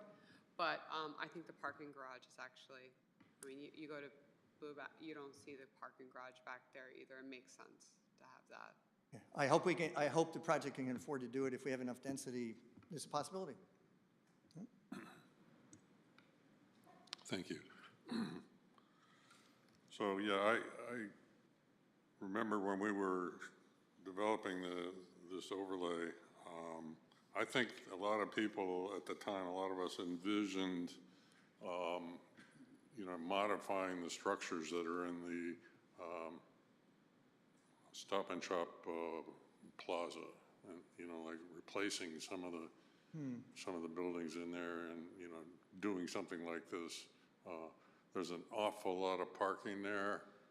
It would be awful nice if, you know, we get more development on that same piece of land. But of course, that's not the land that you're talking about. But I think just to remind everybody that we were really talking about the whole area, trying to find opportunities to change the whole nature of that area. And a lot of talk about the parking with the Stop and Shop area. I do think that your proposal is very consistent with the vision that went into designing this section, this overlay zone. You know, I think the pictures you show are similar to the pictures we were looking at 10 years ago. I wasn't on the commission. I think I was the liaison at the time, but I think that's a, you know, that overlay zone, it was an invitation, I think, for somebody to come in like Mr. Coughlin is doing and propose a project, or at some point propose a project that would, you know, change the whole nature of that area. So I think it's consistent with that vision. You mentioned 67%. What's the 67%? Your regulations say maximum 67% multifamily floor area to commercial floor area, which would be, what, 33%. So that's the maximum. It doesn't have to be that high. So you're just not going to get above 67%. Because you really want to have a mixed development, mixed-use development. Yeah. You want to have commercial uses and you want to have residential. You don't want it all residential. And it's abundantly clear, and I think that's appropriate mix.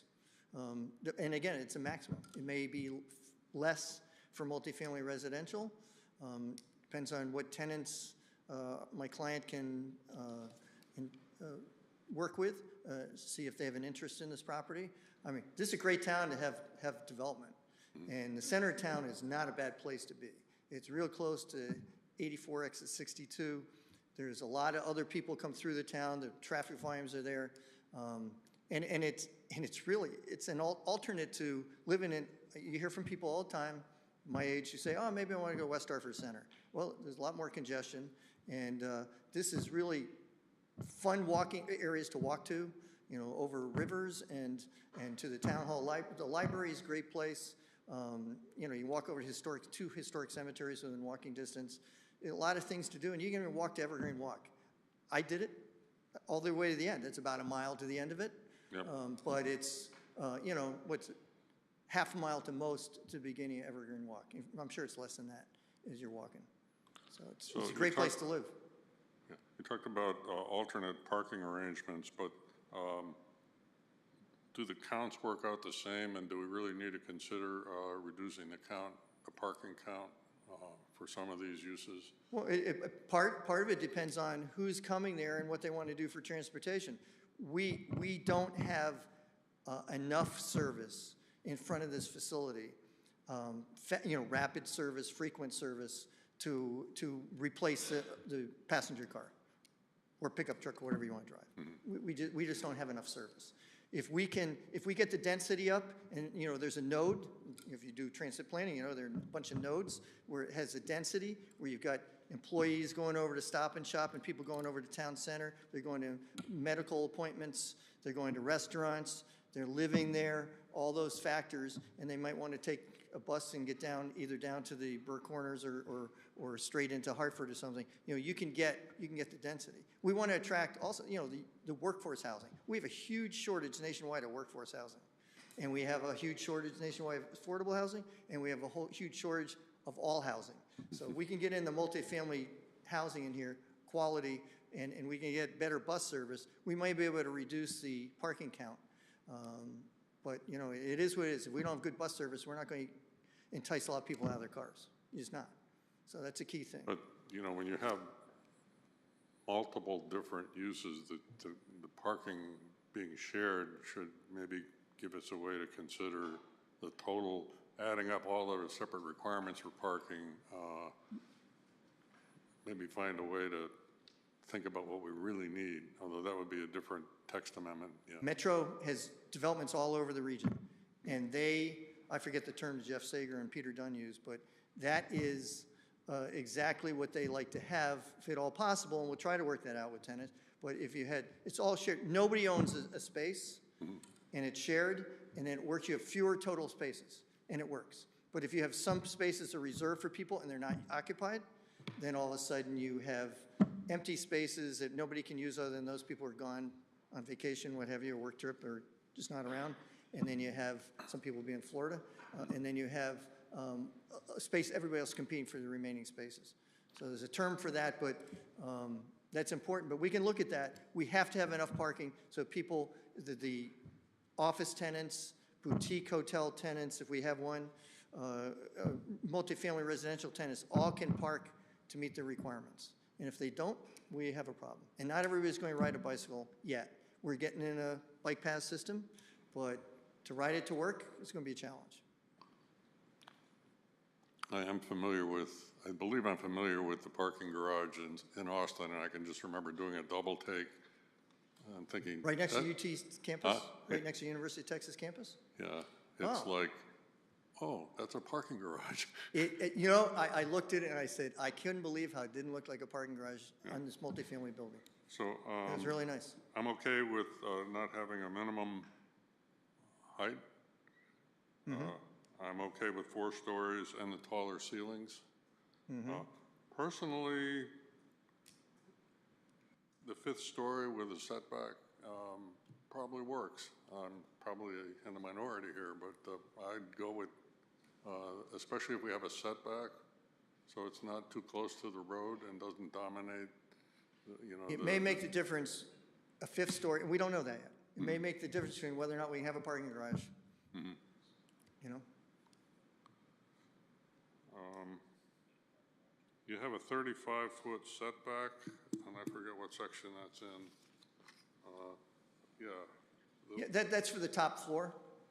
We want to make sure the top floor of the building, if it's a 4-story building, for example, or a 5-story building, that it's set back even further than the facade of the other floors. But I mean, you talk about putting retail on the Ellington Road. Something like that, restaurants, retail, there are a number of different options where we think there's a demand for it. But then we're talking about a 35-foot setback to a 4-story building. How does this work? No, just the top floor. It's set back internally. Excuse me. Yeah, it's like it's. Oh, the highest story setback, a minimum of 35 feet. Yes, so it's another 10-foot setback, so it's recessed. The penthouse floor, whatever you want to call it, it would be recessed 10. So another 10 feet. How close are we allowing the 4-story buildings to 25. Ellington Road? The regulations say 25 feet. 25 feet. The idea was to bring the buildings forward. If you think of, and it's a beautiful building, and American Eagle is a great federal financial credit union over on Buckland Road. It's set back pretty far. You know, the idea was to move it forward. It's more of pedestrian flavor to it, orientation, because that's what you want, this sense of place. When everything's set back suburban style, It's not as inviting. You're trying to create something special, pedestrian nature feel. So you're walking along, you're looking at things as you're going along and taking advantage of the sights. When things are set back further, it's more of a regular suburban development pattern, and the commission and your consultants and your staff were trying to get away from that, as I recall. Okay. You don't say anything about the size of new trees. You're talking about removing trees.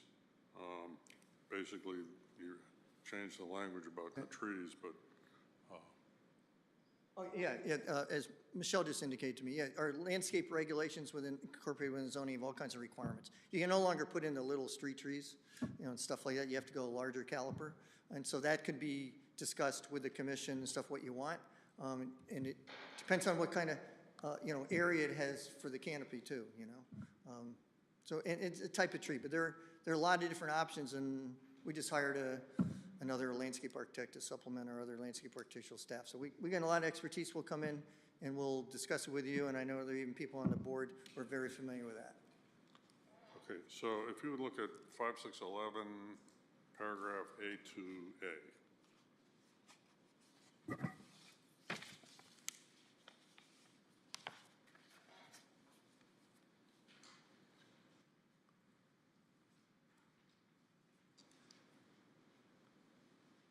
A2A, yes. Yeah. I mean, basically, that was a restriction, which you reworded it so the restriction doesn't apply. Why do we even need that paragraph at this point? Well, we don't want you to have to require an applicant to have that on the first floor. My point is, I agree with the change, but it just says you can do what you want to do there, and we don't need a paragraph since you can already do what you want to do. Just an editorial comment, I guess. Okay, we're trying to work with what we had, but Okay. make it as simple as possible. But I guess I share the concern about schools. Two-bedroom units do bring schools. we all should. School children. But, we also have, I think we have a crisis at all age levels in housing. So if you think about this project, I mean, roughly how many units are you actually realistically going to be able to put in this? We don't know. If the whole thing can't be multifamily residential, we don't know what the other components are going to be. So we really, as soon as we can come to you with an idea of what we think it might be, we can, but we just don't know. We really don't know. It's a blank canvas right now. I mean, But one thing, if you recall, the commission met, and I think it was multiple commissions, met with Dr. Carter, Yep. Superintendent of Schools. we've and had she said, several of them. Yeah. She indicated one meeting I was attending, at least one, she was anticipating the development in accordance with the bedroom count and stuff in this development, the known ones, but she was most concerned about the unknown ones. She had already anticipated this center core would be developed under those regulations, if I recall correctly. I didn't think this was No, actually. she doesn't, there's never been given any numbers for this particular area, because I provide the numbers. But she was to them. most concerned, if I recall correctly, she was most concerned about those unknown variables, and I'm sure it was probably Wheeler Road and stuff, yeah. Commissioner Foley. Yeah, Peter, this development was not ever part of any of her concerns. Her concerns, there's a lot of undeveloped already. This, what you're talking about, this area, this 13 acres, was never part of her discussions. Okay. I think what Having we're said saying is that- it isn't built into the projections. They built in the Geisler's area, they built in the Evergreen Yeah, they Walk, proved in and things then- that were in the pipeline. There were actual projects that were Yeah. either approved. Oh, that's what she or- meant, yeah, only that? yeah. So she didn't have Yeah, any number? Okay. Although, she has always been aware that this was an area that could generate children. Because, when I target or let them know what the zoning allows, we've allowed it for 10 years in this location, so. There was a developer in the past, before Mr. Coughlin assembled all this property, a portion of the property, who, and some elements some properties were excluded, wanted to do a total multifamily residential development, is that correct?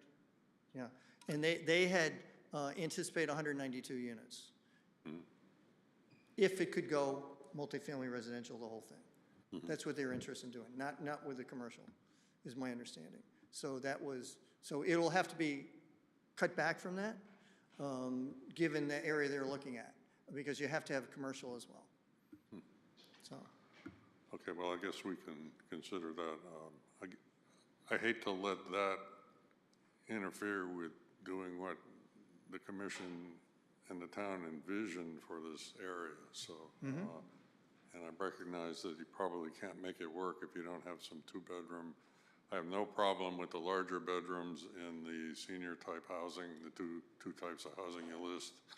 And I agree with the idea that people moving out of a big single-family house are probably hauling a lot more furniture than they need into their new apartment. I've seen it happen in my family, and but anyway, yeah, I think most of us seniors with single-family houses are probably going to want that 2 or 3 bedroom That's what I want. apartment. Yeah. Okay. All right. We have other comments here. Commissioner I McGinnis. just wanted to make sure, because I didn't say something earlier, but that's definitely my only main concern with here. Was sitting in during that quad meeting and looking at what are the projected, I mean, I get that this will generate revenue for the town, but when we look at what do the projections look like for our taxes and what's going to happen with the schools, just for the known projects, I think that this could be a bit of a concern. So I wonder if there's almost a way to limit how many 2 bedrooms to almost make this more like, I see the active community, but maybe also for young adults active, right, that could potentially be working in this community, if there's a way to kind of incorporate that, because I think we have to be very conscious of the kids. I think that was the intent when you adopted a 50% restriction on 2-bedroom units, and you require that 50% of it be, or more, be studio and 1 bedroom. So I think that was the intent. All right. Any other comments? Commissioner Bernstein. Crystal ball time. So you're here tonight presenting this concept to us. Yeah. When would you break ground?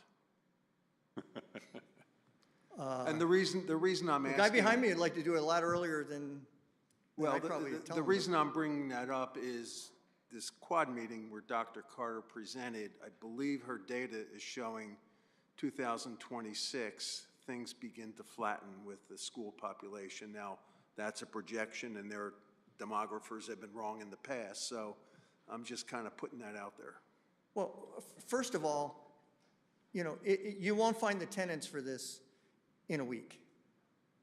If you decide to adopt these changes or close to these changes, then we know what we have to work with, and then we can go out and see, hopefully the market has improved, because it's been pretty tough. Some people haven't done some of these developments lately because cost of money was too high, cost of product. Somebody told me the other day it went up, at least a 50% increase in construction of a building per square foot, at least a 50% in the last few years.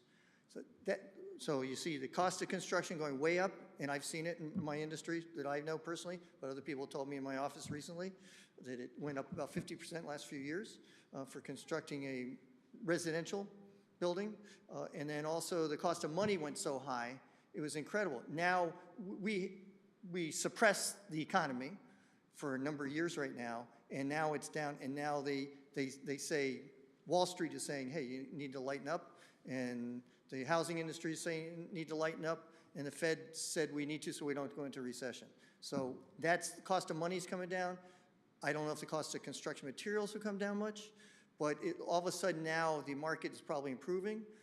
So how long will it take for us to get going? I think at the minimum to identify tenants for a mixed development, and you really have to look at the whole thing, it's at least 6 months, and it could be a lot longer than that to get that. And then you're talking about to go through the whole process, that's OSTA for state traffic permit, DEP, because you're over 5 acres of disturbance, the state DEP permit, all the 3 basic regulatory boards in this town, and the design element, you know, you're talking a year, at least, once you really get heavy. And to design it, you know, with all the elements, the traffic engineer, geotechnical engineer, architects, landscape architects, civil engineers, surveyors, all that stuff, all that whole team there, marketing consultants, you know, you're talking, it's going to be 3, 4, 5 months probably to design the project. Once you go, hey, here are our tenants, this is what they want to do.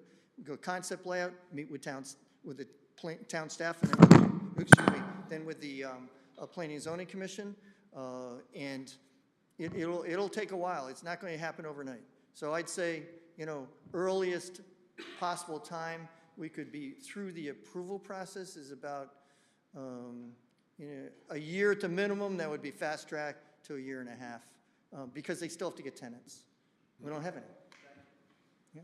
But once we have the regulations, we can start I'll get you in a second. playing with it. So one thing about the data that Dr. Carter showed us was that the peak is now moving through the elementary school, but it's going to be shifting to the higher grades. Middle school So and then a high school. I'm looking at 2-bedroom apartments and thinking, you know, do we know a little bit about the demographics student-wise of 2-bedroom apartments? I mean, you're going to have I'm thinking you have fewer students at the high school age in a 2-bedroom apartment than you have elementary school kids. And if that's the case, then we probably would not severely impact the elementary schools just because they're going to be less crowded in 2 or 3 years.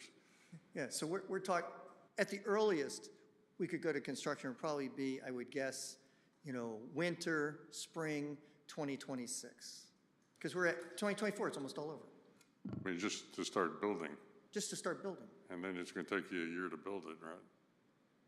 at least, if we do the whole project at once. Yeah. Yeah. So I think, well, I don't know if other people feel the same way than I do about how to interpret the data. Yeah. Well, we take a look at the data and we say, okay, it's gonna plateau at a certain year, but what we don't wanna do is go, okay, we've just plateaued, let's go ahead and start building two bedrooms. The town can only sustain so much.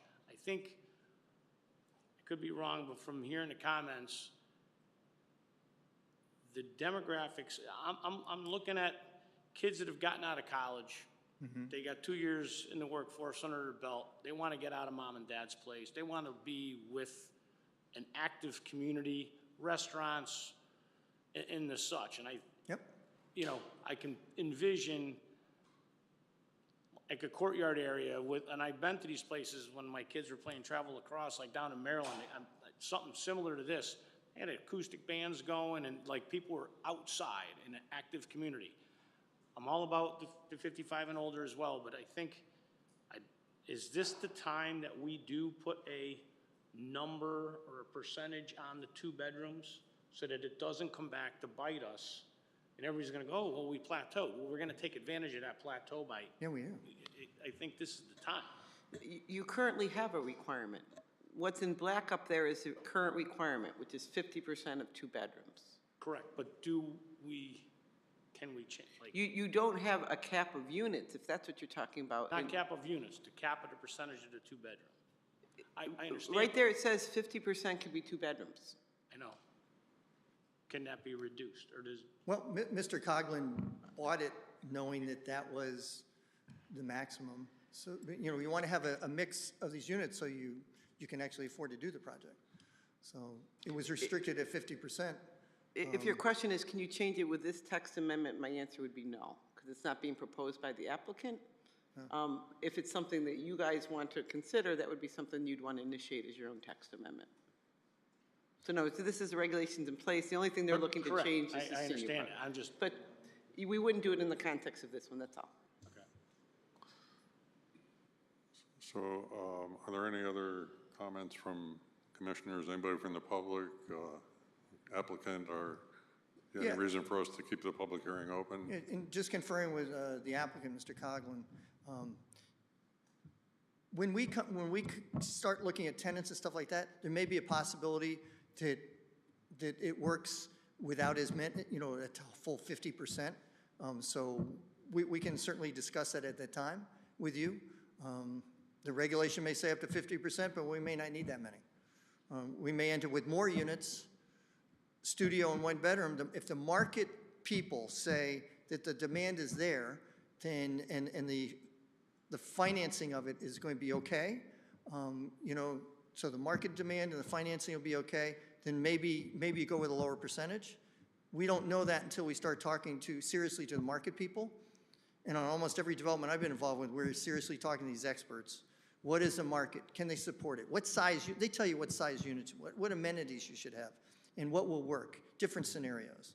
I've done that with a number of them lately. So you don't go forward until you know that the bank's going to finance it and the market is there. So it may very well be that we can go with fewer than 50% two-bedroom units. But we don't know that until we get serious with somebody and they say, yeah, it can work, or not. I guess also if you do one of the senior buildings, that would offset the 192 or whatever number you had there. Would offset. Yeah, but that was without much commercial or anything. That is a different animal, and they couldn't get it, so they walked. So anyway, I think we've kind of worked this through. Is there anybody who thinks we ought to hold the public hearing open? Any reason not to close it? We sincerely thank you for your consideration of this, and Mr. Coughlin, he's a town resident, can sort of walk to this place even, like to do a quality development, something all of us can work with and in a collaboration with the commission staff. To make something we're all proud of. And Ann, I live walking distance, 3 minutes walk, so I want it to be right. Thank you. Thank you. Okay, a motion to close the public hearing. I make a motion to close the public hearing. Is there a second? Second. All in favor? Aye. Any opposed? Any abstaining? Public hearing is closed. We'll go on now to application 2433P, which is the YWCA South Windsor Kids Link at St. Peter's Episcopal.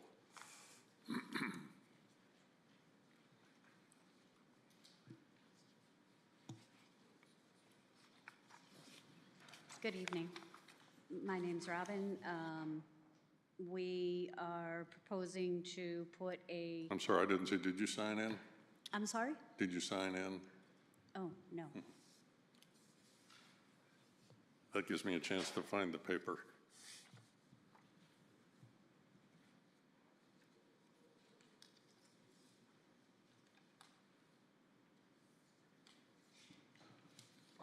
I didn't get your name, I'm sorry. I'm sorry. I didn't get your name? Robin Bucky.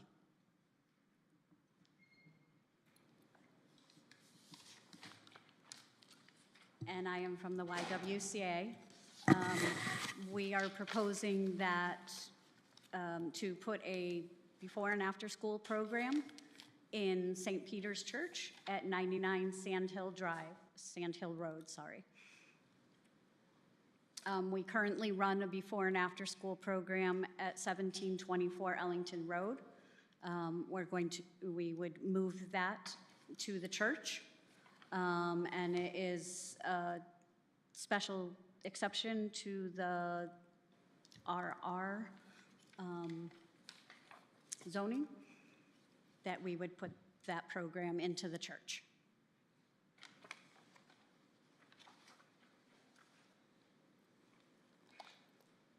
Is that what you have? I'm sorry? Have you finished your presentation? Yeah. I You don't have to talk for a long time. I yeah, just want to make sure. I don't know what else you want me to say. That's it, okay.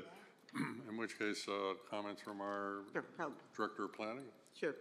So this is a request for a special exception to Table 3.11A in Section 7.4 to allow daycare center at St. Peter's Episcopal Church, 99 Sand Hill Road, RR Zone. As indicated, the YWCA Kids Link before and after school program currently operates at 1724 Ellington Road and is proposing to relocate at this location. Program will operate out of the existing church. No new structures or facilities are being proposed at this time. And apparently historically, there was a daycare there before my time, but probably sometime in the, I'm guessing, 70s, 80s, they did have some daycare services there. We do have the special exception criteria that apply, which are your general 8.7 criteria, but then we also have some very specific ones related to the daycare. And I thought I'd just put some of those on the record just so that you can see the kind of criteria we're considering when we review this application. No safety hazards are created, particularly with respect to access into and out of the site and building. An outdoor play area must be substantially level and suited for playground use. An outdoor play area must be located on the site, and that is removed from any possibility of encroachment of vehicle accidents or adjoining streets. Adequate parking to accommodate any anticipated heavy patronage, such as an open house. A school bus turnaround must be provided if any of the students are being brought to the center by school bus. Surrounding environment must be reasonably free of industrial and commercial agricultural pollutants, excessive noise at the time of application. The surrounding environment must be reasonably physically and verbally non-threatening to children and staff at the time of the application. And it does talk about buffering if it's going to be a separate building. The applicant did provide quite a detailed narrative that you should have all received, kind of running the hours of operation. It's before and after school, running 7 to 8:45 in the morning, 3 to 6 p.m. in the afternoon. If you're familiar with all the St. Peter's site, it's a good site to bring a bus onto. They can get easily on and off the site, have a nice turnaround. They will meet the children and walk them back to the classroom setting there. There is outdoor area for the children to play as well. The applicant has contacted both our building department and fire marshal to review what would be necessary to make those rooms acceptable as daycare facilities. I think there's some minor code things, or not even much that needs to be done. They're pretty much ready to move in. If this application is approved, there are no planning department modifications requested, nor are there any engineering comments on the proposal. Thank you. Thank you. Are there any members of the public who'd like to comment on this? Seeing none, we'll move to the commissioners. We'll start with Commissioner Boganski. No comments. Mr. Kupchinas. Commissioner Willett. No comments or questions. Commissioner Bernstein. Why are you leaving 1724 Ellington? Well, John would like to build a mixed use. So we knew that that was going to be happening. The buildings are also kind of getting very old. The advent of a lot of big business childcare centers in the town of South Windsor have made us decide to close our early childhood portion of our business. Yeah. And we know that after school and before school is a very big need within the town. Yeah. So we wanted to keep that portion of our business going. Getting evicted is a good reason to leave. Right. How many kids and what ages? Between the ages of 5 and 12, and we anticipate between 25 and 40 students per day. So I'm curious, so your program mirrors identically the 4th R program in the elementary schools. Is there any affiliation between your program and the 4th R program? No. No. No, we would just provide care after school and before school. We also have a van, a 15-passenger van, that we would transport some of the children. The other children, anybody that's in district, which is in district for Eli Terry. So the town would provide that bus for Eli Terry, and we would provide transportation to the other schools. That's all I have. Thanks. Commissioner Dexter. No questions. Commissioner Foley. No questions. Commissioner Materi. No questions. I think it's a good idea. I guess the only consideration would be traffic generation of pickup and drop off by parents, but it's a church. They've probably got a much bigger traffic load when they have their services, so I don't think that would be a problem. Right. So I have no other comments. Okay. Is there any reason to continue the public hearing, or Anybody else have anything they want to say? All right, thank you. We're going to close the public hearing. Make a motion to close the hearing. Second. All in favor? Aye. Okay, the hearing is closed. Thank you very much.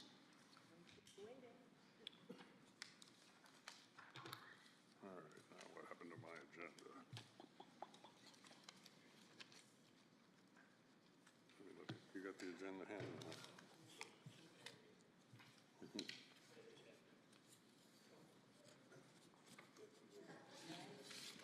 Okay, good. All right, so we're going to call the regular meeting to order at this point. We have on the agenda minutes for September 10th, 2024. Any comments on the minutes? Can we approve them by consensus? Okay. Anybody here for public participation on something that is not on the agenda? Seeing and hearing none, we move on to new business. We have the Gallivan subdivision application 2431P.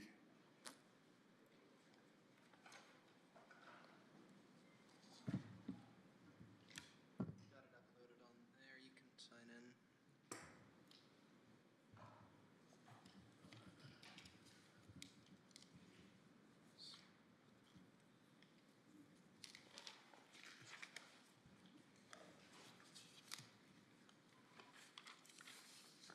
Right under here. Alright. Close that up, so if I...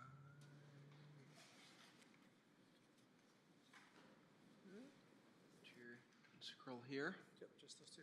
Perfect. I think you're good. Thank you.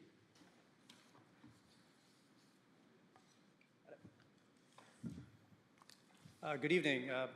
My name is Eric Peterson. I'm an engineer and land surveyor with Gardner and Peterson Associates from Tolland. And I'm here representing Helen Gallivan, who's the owner of 117 Foster Street, and the applicant Amit Patel. 117 Foster Street is located in the RR zone.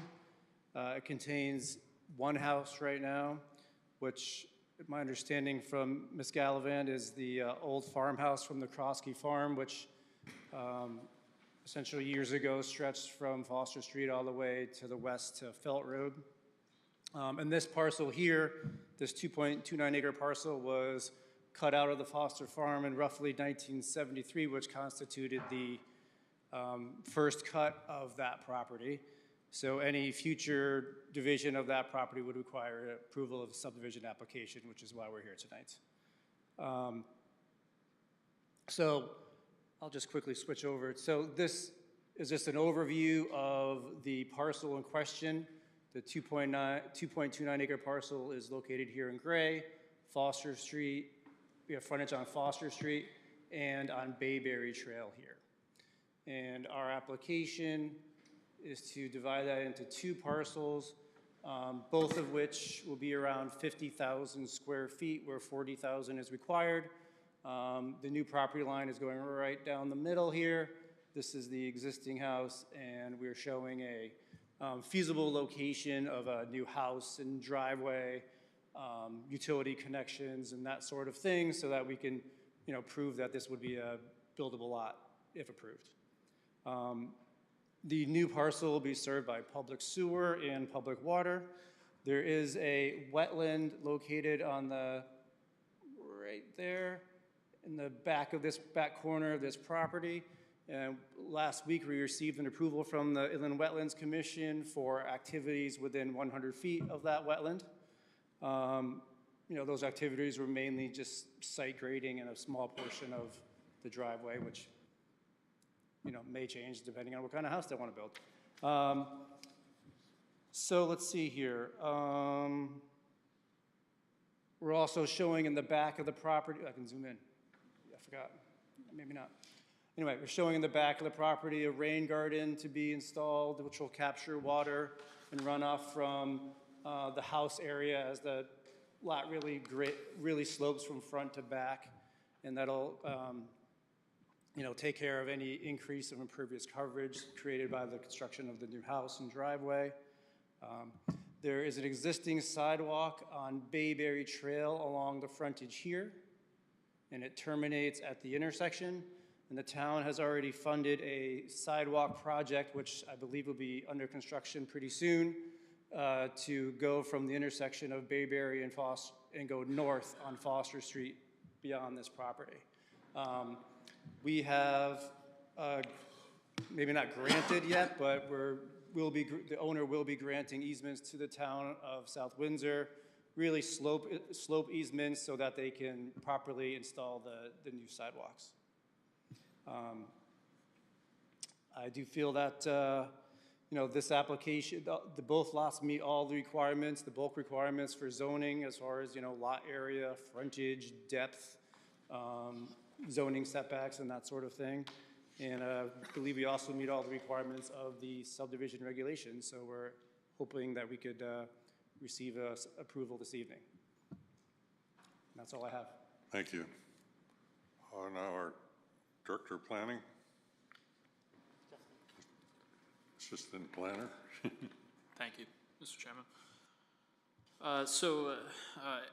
Mr. Peterson touched on a lot of items here, so I'll only read in a few things, and then I have comments from town engineer as well that I'll read into the record.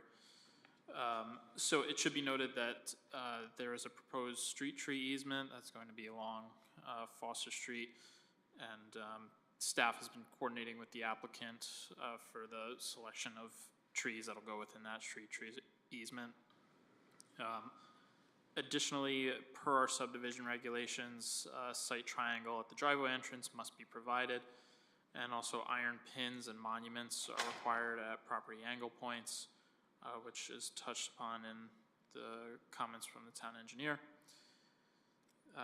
For planning department comments, that's all we have. I'll read engineering comments from Jeff Doolittle, town engineer, dated September 16th, 2024. I have reviewed the above plan and have the following comments. Show utilities for the existing house, including sewer lateral, a well or water service, and any underground or outside oil or gas tanks. Note that the trees and brush are to be trimmed and cut back 1 to 2 feet from the existing sidewalks along Bayberry Trail. Label the width and material to be used for the driveway for the proposed house, such as 12-foot wide bituminous driveway. A 20-foot long bituminous paved apron is needed if the remainder of the driveway is to be gravel or stone aggregate. Add a note that the 5-inch thick concrete sidewalk panels along Foster Street are to be replaced with 8-inch thick reinforced concrete sidewalk panels where any new driveway crosses the sidewalks. Mark the 20-inch oak to be removed in front of the existing house and the 2 24-inch elm trees to the north in front of the town property with a large X and note to be removed by the town sidewalk project. Adjust the limits of clearing on the north side of the new lot to run along the back of the sidewalk and match the slope easement limits shown. Include the town sidewalk details showing a driveway crossing and 4,400 PSI concrete. And finally, show an iron pin to be set at both ends of the new middle property line, 2 total, and a concrete monument to be set at the northern end of the front property line along Foster Street. And that concludes engineering comments. Thank you. Commissioners, Commissioner Viteri? No questions. No comment. No comments. No comment? No comment. No comment. All right. Since we have no comments, there is a motion drafted by our town planning department. I'll make a motion to approve application 24-31P, Gallivan subdivision. This has standard approval conditions 1 through 11. And then we will read number 12, which is notes should be revised to reference the latest Connecticut guidelines for soil erosion and sediment control, which was published in 2024. 13, the proposed rain garden should incorporate native plantings that will provide cover and food for wildlife. Proposed trees within the street tree easement shall be shown, and a list of proposed plantings must be provided on the drawings. 14, a site triangle at the driveway entrance must be provided. And lastly, 15, engineering comments dated September 16th, 2024 shall be incorporated into the final plans. Any discussion, or a second, first of all? Do we have a I'll second the motion. Okay. Any discussion? All right, in which case we'll vote. All in favor? Aye. Any opposed? Any abstaining? The motion passes unanimously.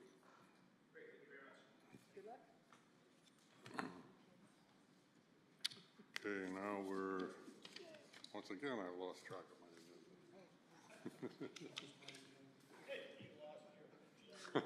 agenda. Okay, so now we're ready to go to the, okay, 2430P Coughlin Center Core Text Amendment.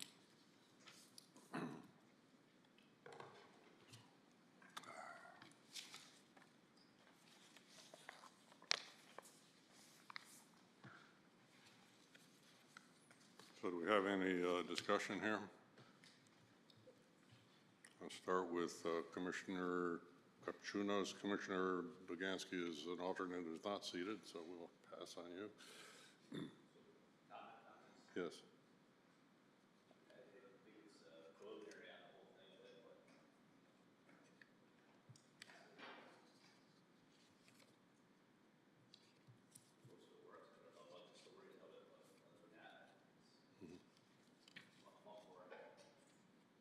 Okay.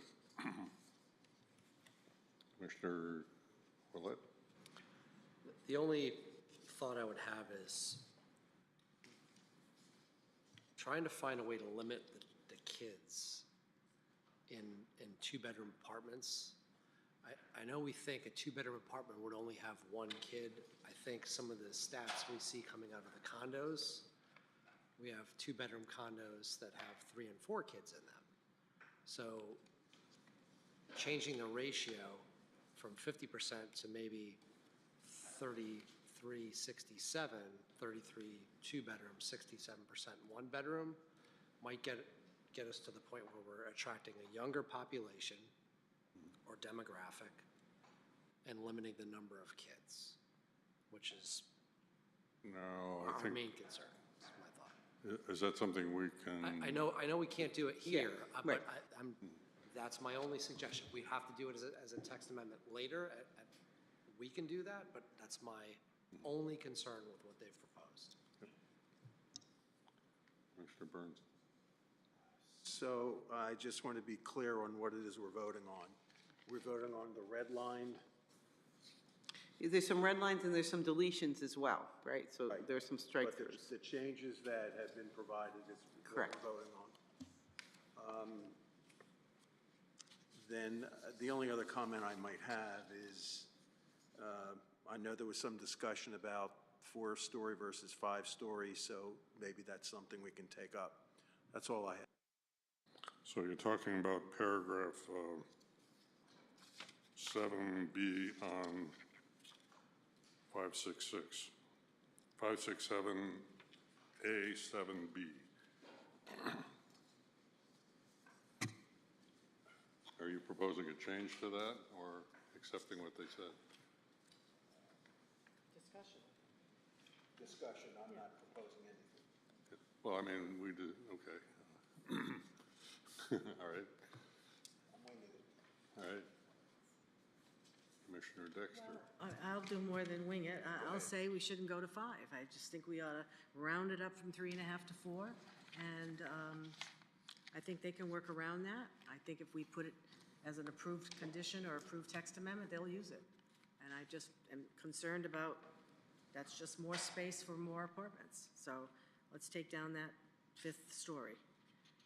The other things I have concerns about is, and I may have mentioned it during the public hearing, is the,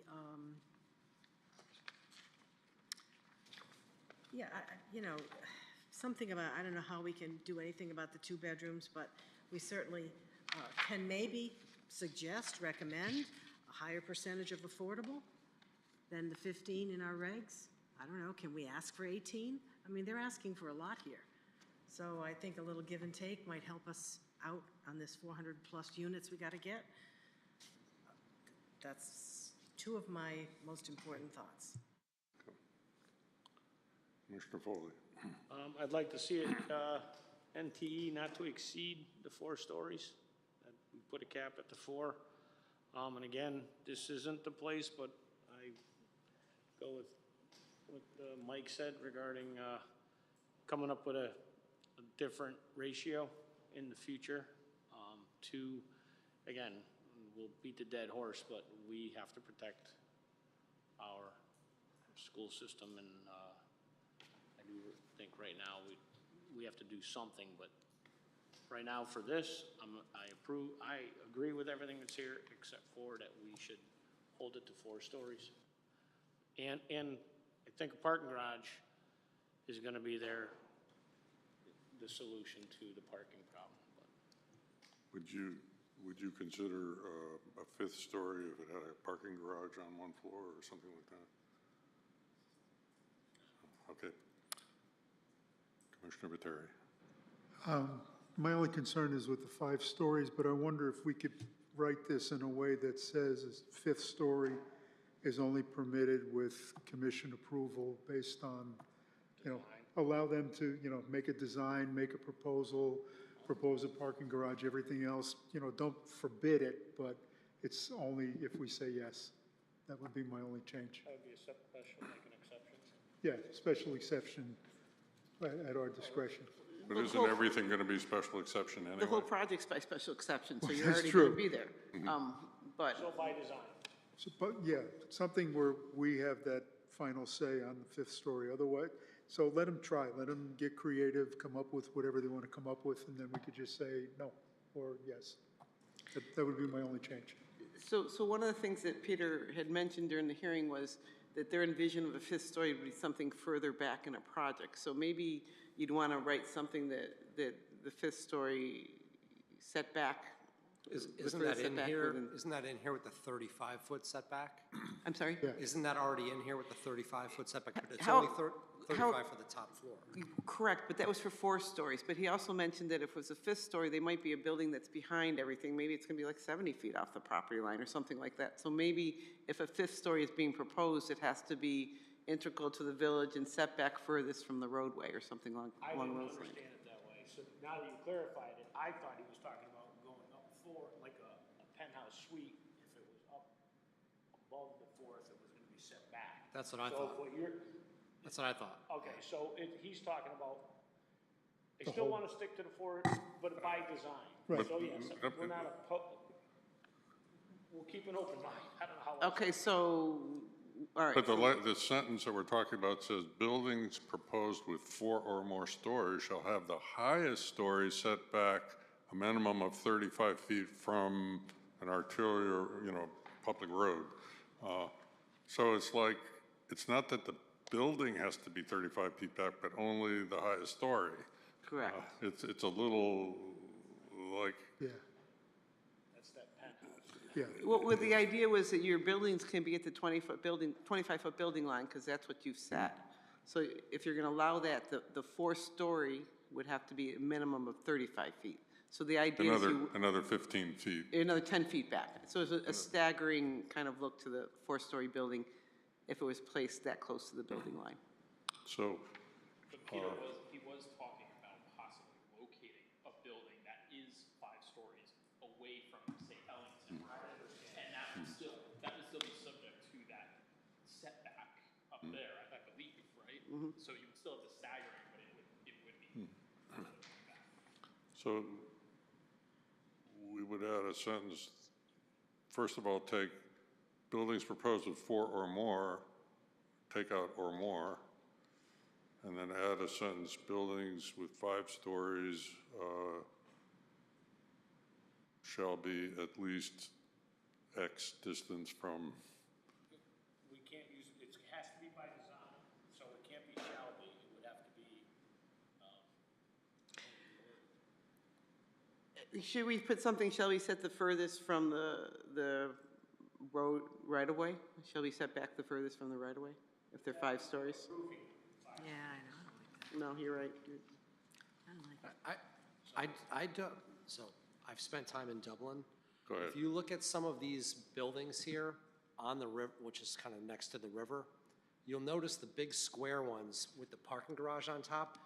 From the road, you can't tell it's a parking garage because there's actually office and apartments in the facade. So it's a parking garage that's in the middle of stuff on the outside. It's so well thought out and done that I don't want to obviate that as an option for them because it really does work. In person, it works. It doesn't, they don't feel huge when you're there. Just my.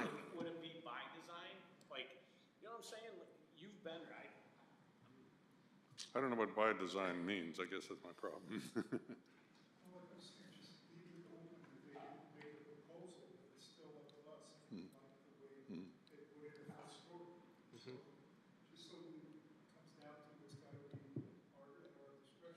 But it's already our discretion, right? Yeah, but I mean, the way it's written now, it isn't for even submitting a 5-story proposal. No, it doesn't. Yes, it does. The way I said. Oh, okay. Yeah, I'm saying leave it to the way you're saying, instead, just make it 5 stories are permitted only if approved by the commission. So there's this parenthetical here, 75 feet, 5 stories permitted if the development supports redevelopment consistent with the village vision consolidated parcels. I mean, that already gives us, yeah, at the discretion of the commission. That's good. Or the commission, why don't we start out the parentheses, the commission may approve, may consider, or something like that. What we're struggling here with is that they don't have a plan. They don't have a layout for us. So Concept, yeah. what I don't want to do is limit them from being creative. And if they are creative and we look at it and we vomit, then the answer is no. But I don't want to either contextually or in text limit what they're going to propose to us. I'm thinking that this language actually does everything everybody wants because it has this whole supports redevelopment consistent with the village. All we have to say, if we don't like it, is it's not consistent with the vision and it doesn't pass. So we have all the power. I agree. If you're willing to allow a 5-story, I think the language that's been submitted would suffice. If you're willing to entertain that as a concept. Okay. All right.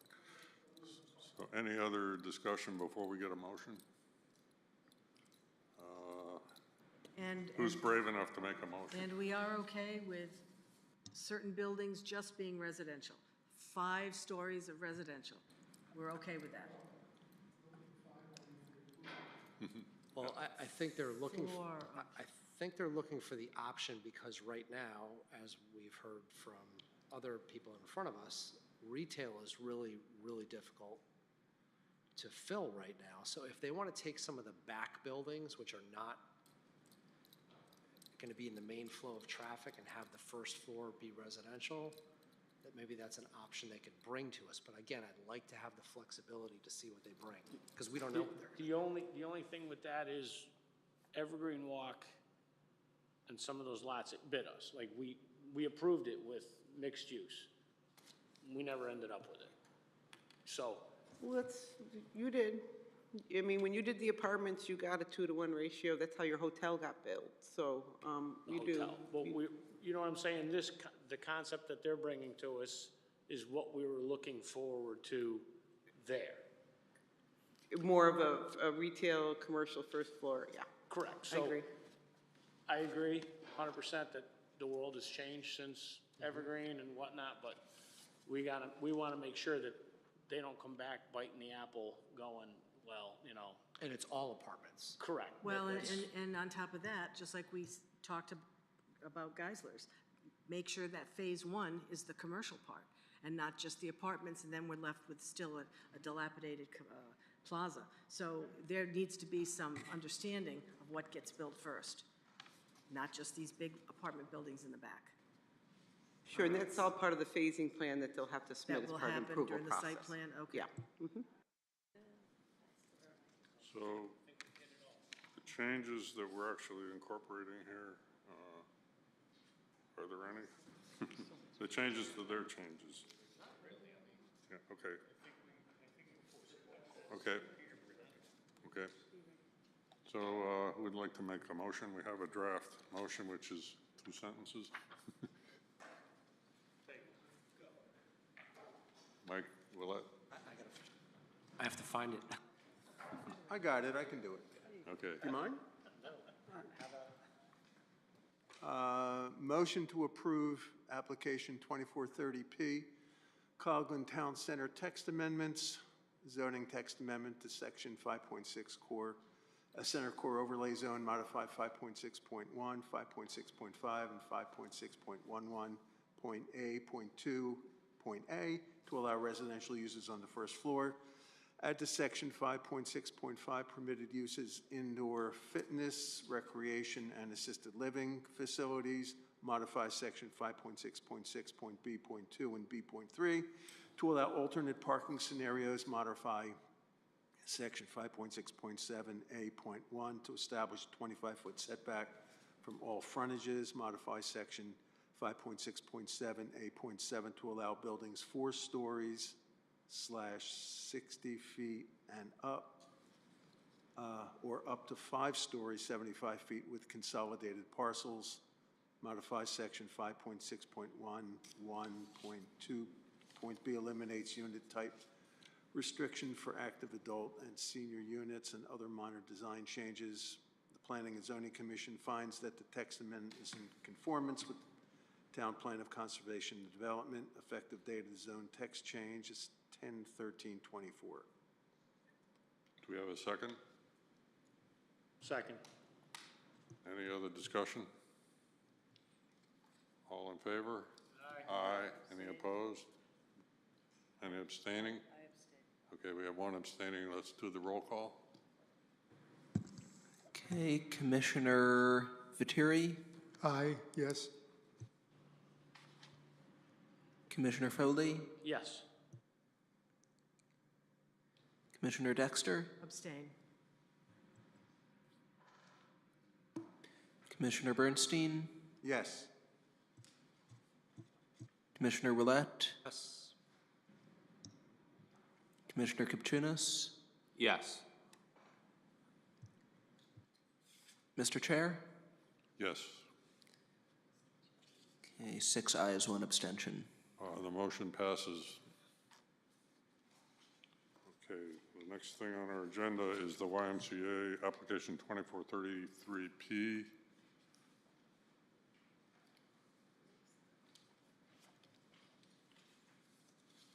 Any discussion? Do we have a motion?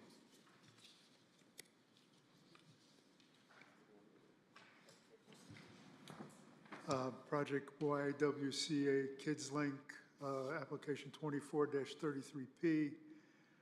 Main and Associates submit Mylars of sheets. This approval is for a daycare for before and after school care. School care, am I reading the right one? No building permit will be issued until the final Mylars have been filed in the town clerk's office. All plans used in the field by the developer must bear the stamp and authorized signature of the town of South Windsor. The other standards through 7. Number 8 is the applicant shall consult with the building, fire, and health departments on daycare code requirements and the state licensing.